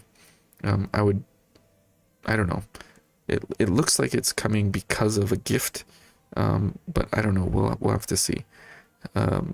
If it's definitely coming out of the enemy, then that's interesting. Or it might just be a gift effect that lets you know that yes, you used a gift, and this is the effect that they chose to put on it. I don't know.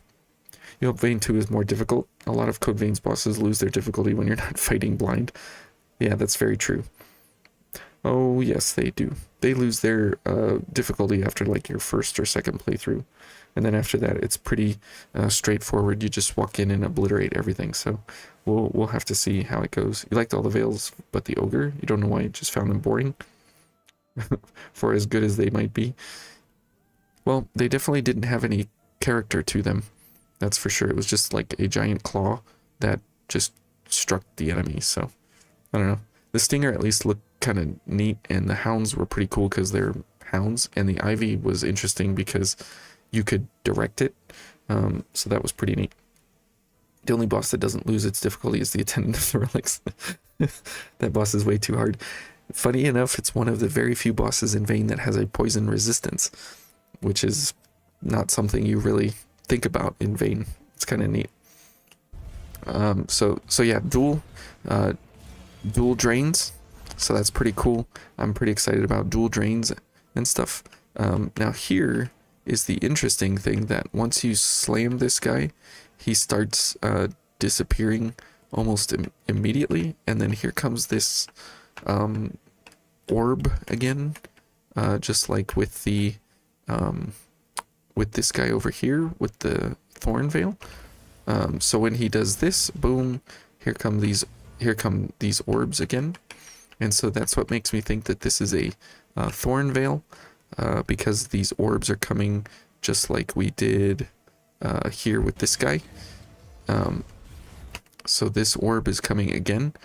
So that must be like a special unique drain mechanic of however you whenever, oh, and here's the second one coming around the back. So you must get like two of these orbs every time you do one of these special drains. And so if this is if there's going to be a mechanic of veil only kind of attack styles, I'm definitely all in, because that was pretty amazing in the first game, that you could either play with weapons or you could play without weapons, and you had either option to go for. You could play veils or weapons. It was pretty awesome, and they were both viable in almost any and all situations. So it's nice to see that they brought that same kind of idea back. Who was the attendant again? She was the EO lookalike who you fight in the government center, and you just basically roll over her to your point here, that you don't even remember her. So then here we get this guy, who looks like a cannoneer knockoff. He has a bayonet, only 3 finger, 5 fingers. So, and he has this glowing heart again in the center. So this is probably a revenant. Definitely could be Mia, that they decided to change her into this beast. That would be definitely interesting, if that was Mia and you had to save her, because her bayonet got extremely long, and looks much cooler this way. But we're in some kind of factory here at this point. Is Vein 1 really that easy? I mean, you got hit by a lot of attacks. 1 kills, yeah, you instantly. Yeah, well, the thing is that after your first playthrough, Vein, and you get your difficulty kind of goes down, because you have so many gifts and you have access to so many things, that the difficulty can go down very quickly in Vein pretty easily. But this is a pretty cool gun. It's cartridge fed, so it's no longer, well, if it's cartridge fed, but it's no longer iCore fed, maybe, or maybe that's just a decoration that he put on there and it's still iCore fed. But that would be definitely interesting if it was actually magazine fed or cartridge fed, instead of doing some kind of iCore mechanic. It's actually like you have bullets that you reload. I don't know, we'll have to see. So this guy looks like he has a giant club and gun, so that's kind of neat. So he might be the new blade bearer and cannoneer. But here we have not Lou, but we have another somebody, and they have dual swords as well, and they're the same kind of style as what we saw. These aren't short swords or daggers, but we'll have to see if that's a co-op, and this is another type of veil, or if it's just a coat. But that's pretty neat that you have 2 revenant hunters, I guess, next to each other, and there's some headgear on this guy for sure. So if you get kind of a close-up on the second player here, there's like gold banding around their head. So that would be pretty neat if this is not a partner and this is a co-op session, but definitely looks priestly, you know. So this could be another kind of veil, probably, or which we haven't seen yet. So maybe this veil, the ogre veil, the dual ogres, and the Thorin, and maybe the hounds. So this looks like it could be an ivy, with the 2 coattails that come down the back, and the ivies typically had a hood, so maybe ivies are back as well. We'll have to see. We'll have to see if that actually turns into an ivy veil, but definitely need to see two people next to each other, and one being very customized, different than the protagonist, and definitely not Lou. And so to see that's pretty enjoyable. So this guy's probably going to be tough, like a dual boss, because he has two weapons, and they'll make use of that, I'm sure. So that's pretty exciting.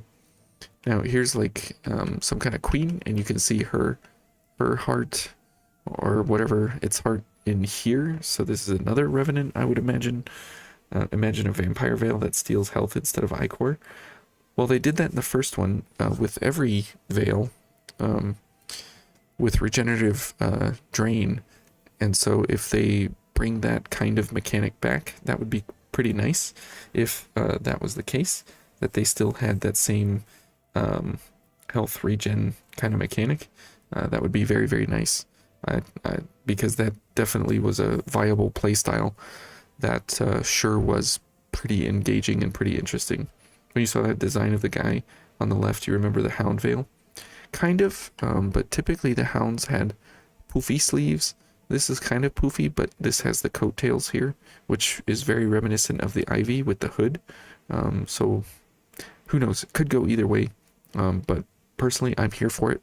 I'm not caring about what we don't get or whatever, because it's just really exciting that it's even a reality. Even if the game flops, I'm just happy that they put a best good faith effort into making a second game to hopefully maybe answer some questions for us instead of leaving us hanging with EO, because I'm pretty confident that she's coming back because of how the first one ended, and I'm just really hopeful and excited to see if and when she comes back. So that'll be exciting to see if that's the case. So this thing, just like another giant boss, big legs, big arms, hanging head, some kind of snake design. We've got like thorns in the back here, spider webs kind of thing. Definitely interesting artwork here on the face. Almost looks like a knight or somebody that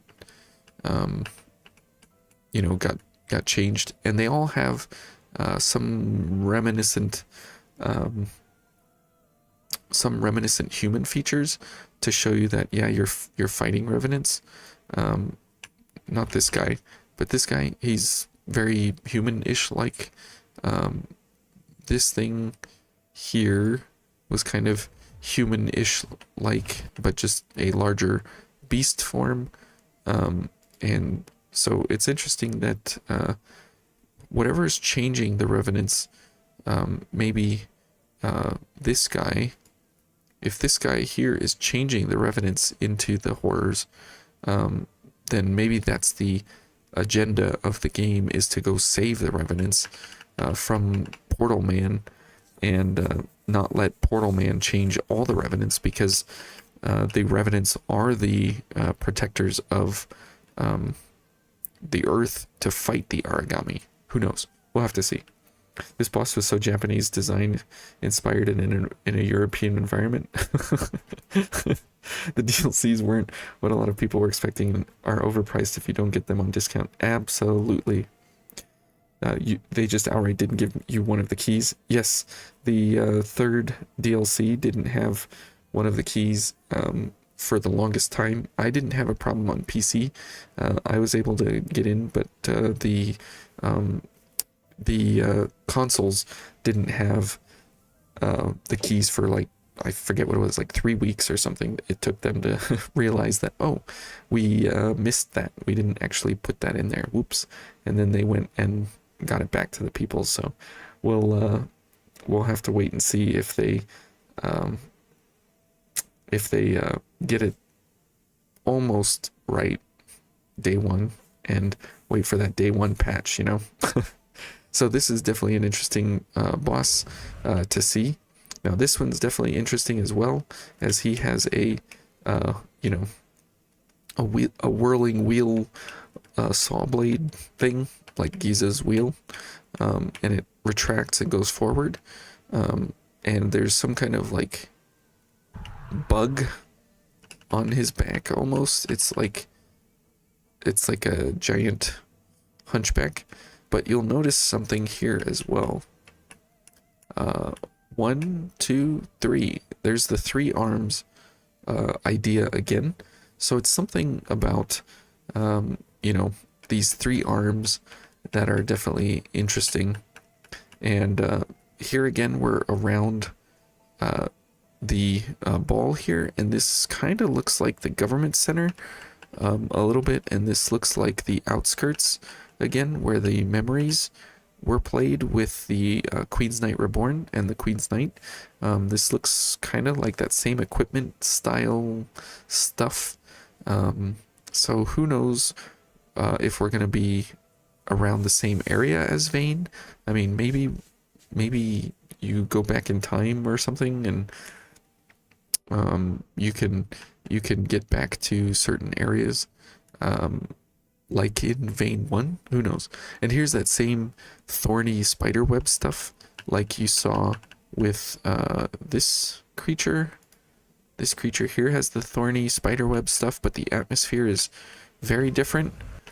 And this guy has the same thorny spiderweb stuff in the background, so it must be like a boss wall, maybe? I'm not sure. Feeling Godric the Grafted if he didn't pull off his cap or pull off his cape in the boss cutscene. That's right. That's what it kind of looks like. But if he's got 3 arms and the bell monster has 3 arms, so this thing has the 3 arms as well. 1, 2, 3. So the 3rd arm here seems to be like a some kind of mechanic that this guy doesn't have a 3rd arm, but it seems like something that happens to them, and no 3rd arm here.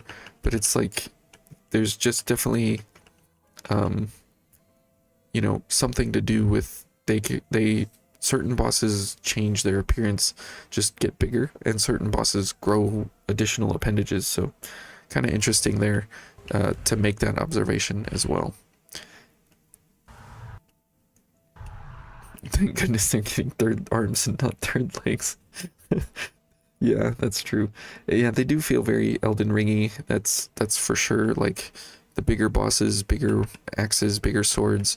But if we are able to get these swords and everything just like in Vane 1, I'm definitely here for that as well. So same thing here, a glowing chest portal cavity where the heart is. So these are the revenants that we must be saving. Who knows? And here's these same spikes again that are going through the ball here, but they're all being fed by this string stuff. So somehow we're going back and forth between these different areas, but this looks very much government centery and government outskirtsy with the with all the equipment here for sure. So we'll have to see what that looks like as well. And then boom, Code Vein 2. I can't believe that it's actually a reality.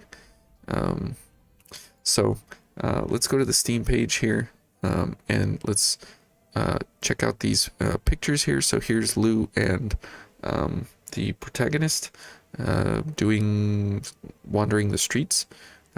So here's some more architecture, some more buildings. We'll have to check and see. This looks like a very European building here. This kind of corner type building here.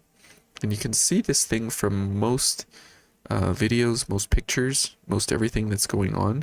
So it's interesting that this might be like the Erd Tree or something in Elden Ring, where you can kind of go around everywhere. And you can see this thing from each and every position that you're at.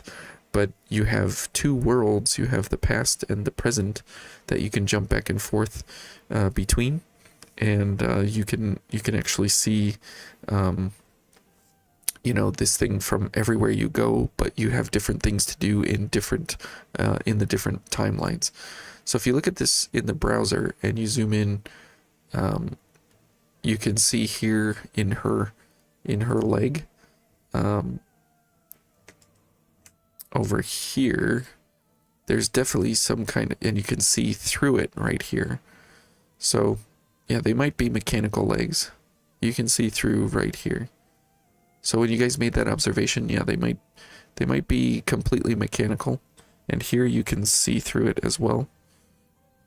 And here's some kind of mechanism inside the leg. Do a thigh zoom. I'm trying to zoom.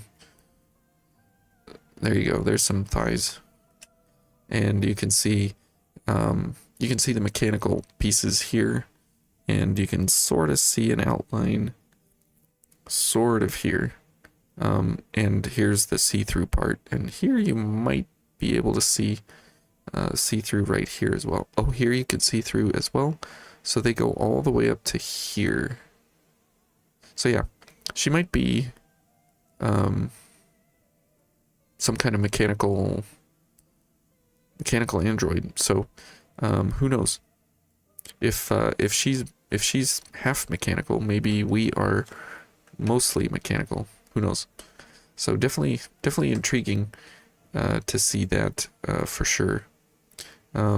Whoops. So then here on the next one, this one we have just the claw veil. Nothing particularly of interest here, except for the scratch again. Definitely interesting that this could very well be Jack before or after or something like that, because Jack did not go with us when we left home base, but we'll have to see. Yeah, they do look like prosthetics. They definitely do look like prosthetics. So here she is again. And you can see that his is glowing, hers is glowing. They're kind of showing off, you know, some of the headgear here and everything that is going to be of interest once you get deeper into the game. Hopefully there's more customizable stuff, but she's the only one with red eyes that we've seen so far. So go back to the image of them standing in the city.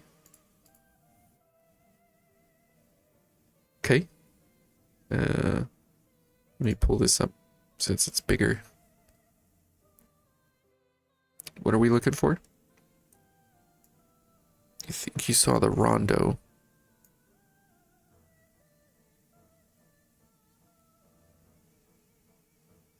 Is it this building? Or this building here? This definitely looks like a European train station or something. The musical theater in the background. Oh, this one? This one here? Not quite sure. I don't know. We'll definitely be combing through these pictures. That's the musical theater in London, commonly called the Rondo. Oh, okay. Well, if that's the case, then that would definitely be getting us closer to. This does look very London-y now that you say it, but that would definitely be getting us closer to God Eater than we were in Vane, because we were in New York, and now if we've made our way to London, and then who knows? So maybe this isn't even because the Weeping Tree is back in New York, and so who knows if this is in London? Did they move the tree, or is this something different altogether? Could very well be. The one in the way back, this one here, okay. On the left or the right? Probably the left. Ugetsu. I think that one. So definitely interesting there, seeing the characters and everything. Here again you can see the shield in a much better. Is that truck in the very far back detailed enough to make out a license plate? I'll go back and look. But here you can see the trefoil shield again, and she brings it out to defend against whatever attack is coming. And here's that same bridge again that we saw earlier, and it's the same enemy. And we have not. Is that a katana? I can't quite make it out. Doesn't quite look like a katana to me. It looks more like a straight longsword. So there might be a whole new category of longswords or something. And it looks like she has like some kind of rapier or something like that, or some kind of thrusting sword. So this might be interesting to see the different weapon classes. Okay, let's go to the car over here. Can't see any cars here. This one, this blue one here, can't quite make it out. Maybe somebody with some enhancement tools or something could actually see what that one has. And this car here, there's nothing on it. And this is nothing over here, so can't get anything from those quite yet. But this looks like some kind of railway system up here, like an L, or maybe we're in Chicago. Who knows? Wherever they have elevated trains, this could be one of them. Well, and who knows if that's actually part of the story or if that's just design elements of just making up a different world. We'll have to see on that. There's so many things to see and speculate, but it definitely looks much cleaner detail-wise than the first game. The first game seemed like it was just a bunch of textures that were dropped on the ground and said, here's a pile of rubble, you just can't move past it, and everything was pretty low detail after that. But so here, this picture is very exciting for sure, because we get our first look at the kind of missile kind of idea. So instead of having whoa, what did I just do? I think I zoomed in even more. So now I can't. Oh, there we go.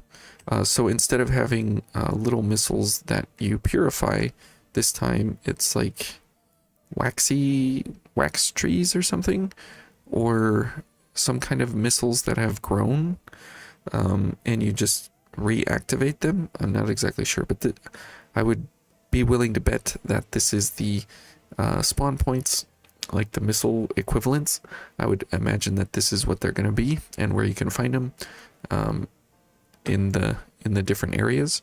And here we just have a better look at the side of the spikes here as they go down into the area here. And this kind of looks like a snow mountain, but I can't quite make it out back there. But definitely the katana looks pretty awesome. Probably going to be a very enjoyable weapon, I'm sure. They have spent a lot of time on the detail of the weapons, because you can see all the gold inlay, and it might be a mechanic of certain weapons are transformed to be gold damage. I mean, that might be the new type of damage, would be like gold damage or something. Whatever that gold thing turns out to be, instead of blood like in the first game, it was gold. But you can see also that these guys have not dispersed, so there is like some kind of death or kill mechanic, one or the other, not exactly sure, and they just still remain. So kind of interesting to see that as well. In the first game there were guys that were stuck around, and look up the 7730 railway viaduct.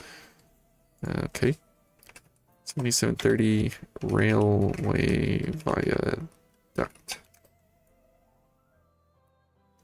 Mansfield in is it grand listed? Ooh, that looks pretty promising, except for there's no guardrail on the top of it, and it looks, well, this one looks very promising. West Sussex. Okay, that's not what I wanted to look at. Their weapon doesn't have any sort of mechanism. Which one? This one looks really promising here. This bridge in West Sussex, because it has everything It has everything that the area had where we were fighting. See, here's the guardrail, and then the pillars. Let's go back to here. Where's the bell?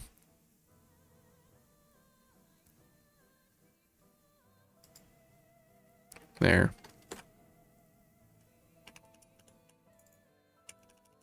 You can see better here.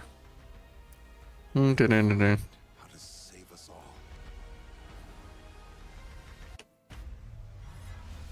There. This is a great view of it. So it looks like the same exact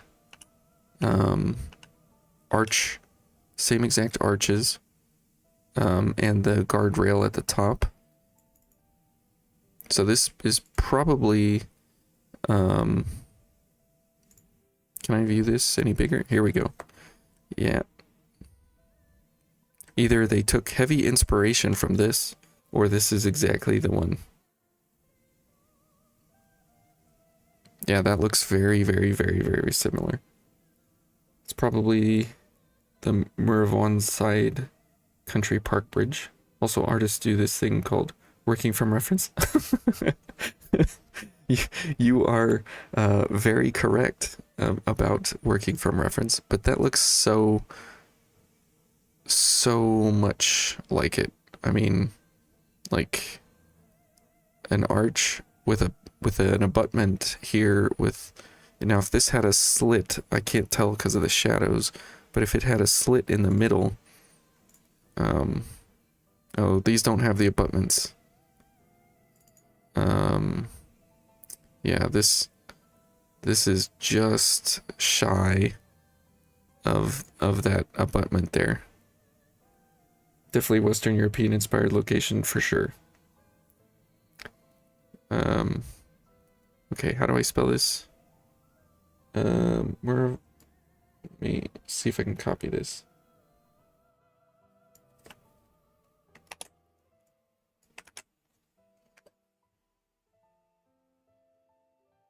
Yeah, this one looks like it too. What? That's not what I wanted.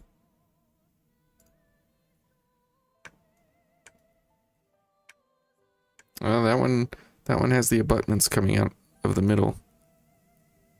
That one looks pretty close.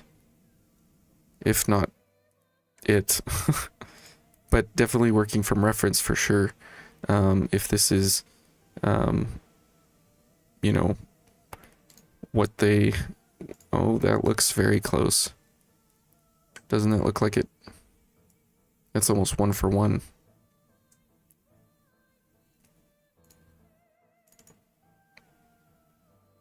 It's still off just a little bit because there's a step here in the bridge. See the step, and then very skinny up. It doesn't taper all the way, but either way, it's very much in that kind of area. So maybe we'll get some more clues as we move through the story as to where we're at, and they'll come out with more artwork that will get us closer to this idea. Here we get a very nice picture of this boss. You can see his face here, or her face, whatever, and a very nice picture here of the heart location. So that's pretty cool that you can see it very, very interestingly, that it's just kind of sitting there floating, and it's not really attached. So definitely something interesting to keep an eye on for the future, when they're coming out with different announcements and stuff, is what these characters will look like in the future. So very, very excited to watch what these things kind of show us in the future. All right, and then the last one here, we're in some kind of facility. Lou again. here with us, so she's definitely going to be a big part of coming along. Now you'll notice that they are carrying swords again, so there might be the mechanic of either weapons or no weapons. So I'm very interested to see what kind of play styles we're going to be able to enjoy here. Now this does give me the idea that there are levels again that you can fall down, so there will be a verticality aspect to the game, probably, that you can go up and down. And here's some ashes on the ground, so there might be something to that effect, that we can find things. These might be the consumables or something again. Hopefully we still have those, because they added quite a bit to the game and how you build, for sure. But I'm excited if we can get more of the verticality yet again. Now, it doesn't look like there's actually a jumping mechanic. We definitely have the gifts that can move us up or down or whatever, but it doesn't look like we have jump, which I'm thrilled about. That was very nice that we didn't really have jump, and so this verticality aspect may come back, hopefully, and give us some good level design where we have to platform up and down to find our way around to different secrets and different things. So I'm pretty excited about that. Whoops. And Lou is definitely already right there in the running for favorites, for sure. And it would be cool if we could get different clothing options, to like different veil options or something, or different colors like we did in the DLC for Vayne 1 to change our partners' outfits and stuff. And it still looks like the sword hilt and everything is coming through her clothes, so they're still keeping that same charm of zero hit detection or collision detection on clothing and swords and stuff. So that's kind of interesting to see that they're still choosing that same the same stuff. You wouldn't put it past the devs to put real world monuments in the game. We found a very specific island lighthouse in Code Vein that is 1-to-1 real world island lighthouse. Yeah, that's true. 100 years ahead of somewhere. They had the veils, but none of the weapons from Vayne 1. This,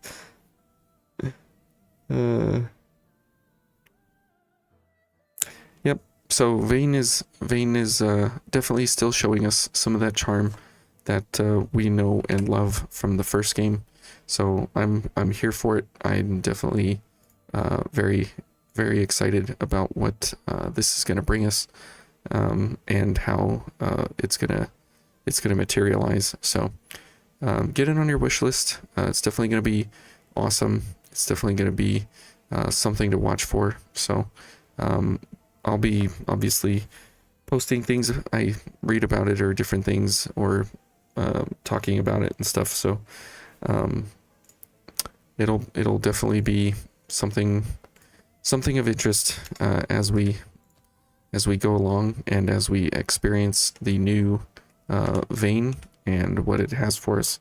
And we'll have a lot of fun as the new news comes out. But those are my thoughts. Those are my understandings of what I'm of what I will be watching, and the things I'll be looking for to try and understand what the future will bring for us. So will I be doing the Road to 100 again? Yeah, I'll be starting up recordings probably next week, I think, Friday, and I'll start posting again next weekend, and we'll be back on the Road to 100. Now there's probably, let's see, it's June, and this will probably come out Q3 or Q2, I would imagine, of 2026. I can't imagine it's going to be like a January drop or something in the first quarter of the year. So I would imagine Vayne 1 came out in September, so it could even very well be a whole year and a half from now. But this is just to stir up hype. So I'm I'm definitely not pressured by any means to finish the road to 100.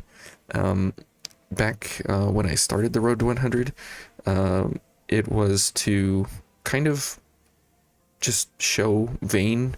You can see my reasons why I started the road to 100. It was my full length review of the game because I felt that Vane 1 was treated unfairly in how reviews hit it, and so I think I've made my point. I think I've made my review pretty complete of the game. So if the road to 100 does not finish, I'm not heartbroken over that. I think there's a lot of interest still in Vane 1. I think my objectives were met, and I was in the past 4 months. It was looking pretty bleak that I wouldn't even come back to YouTube at all, and so I have zero. I have zero. Finisher's remorse or something. That if I don't finish Vane 1 with the road to 100, I think I've still proved my point. I think I've still proved what Vane could be, and there, I have thousands of builds on the channel, and that is still not all the builds. This is the build that I was going to do in the next road to 100 series, and so the cool thing is that you can continue going and going and going and going and picking new themes and new things out of Vane 1, and everything just becomes better and better and better and better and better. So I'm hopeful that Vane 2 will yield us similar hours of fun, and I'm definitely interested in following it all the way to launch, and I'm definitely going to be pre-ordering everything. The one thing I might have to do is get a new GPU, but we'll have to wait and see. I'm still running a GTX 1080, and I don't know if that'll be enough to actually get me to play it how I want to play it. So definitely excited, definitely here for everything, and I'll keep you guys informed the best I can. I'm not very savvy about following the best news and everything, so I'll post what I can, and we'll be discussing it regardless of when it comes and what happens. I'll be here, and I'll probably do 10 playthroughs, and we'll see how that goes, and then go through it with you guys. So definitely interested to see where it goes, how it develops, and if they have changes that they're going to put in between now and the launch. So anyways, I think that's going to be it for me for tonight, and thank you guys for joining me and enjoying Vane so much along with me, and we'll see you guys hopefully next week for more videos. And there's definitely some playlists that are not going to get finished because of Vane 2, but I was definitely 100% hopeful that Vane 2 would come, and I never really stopped hoping. But it's nice to see that I was able to bring Vane 1 all the way to the point of Vane 2. So I'm pretty excited about that. So we'll see you guys next week. Thanks for watching. Thanks for stopping by the channel. It's definitely enjoyable to come back and be with you guys and share what the future has for us. So thanks. See you, everyone. Have a great night. Take care. Thank you all. Bye.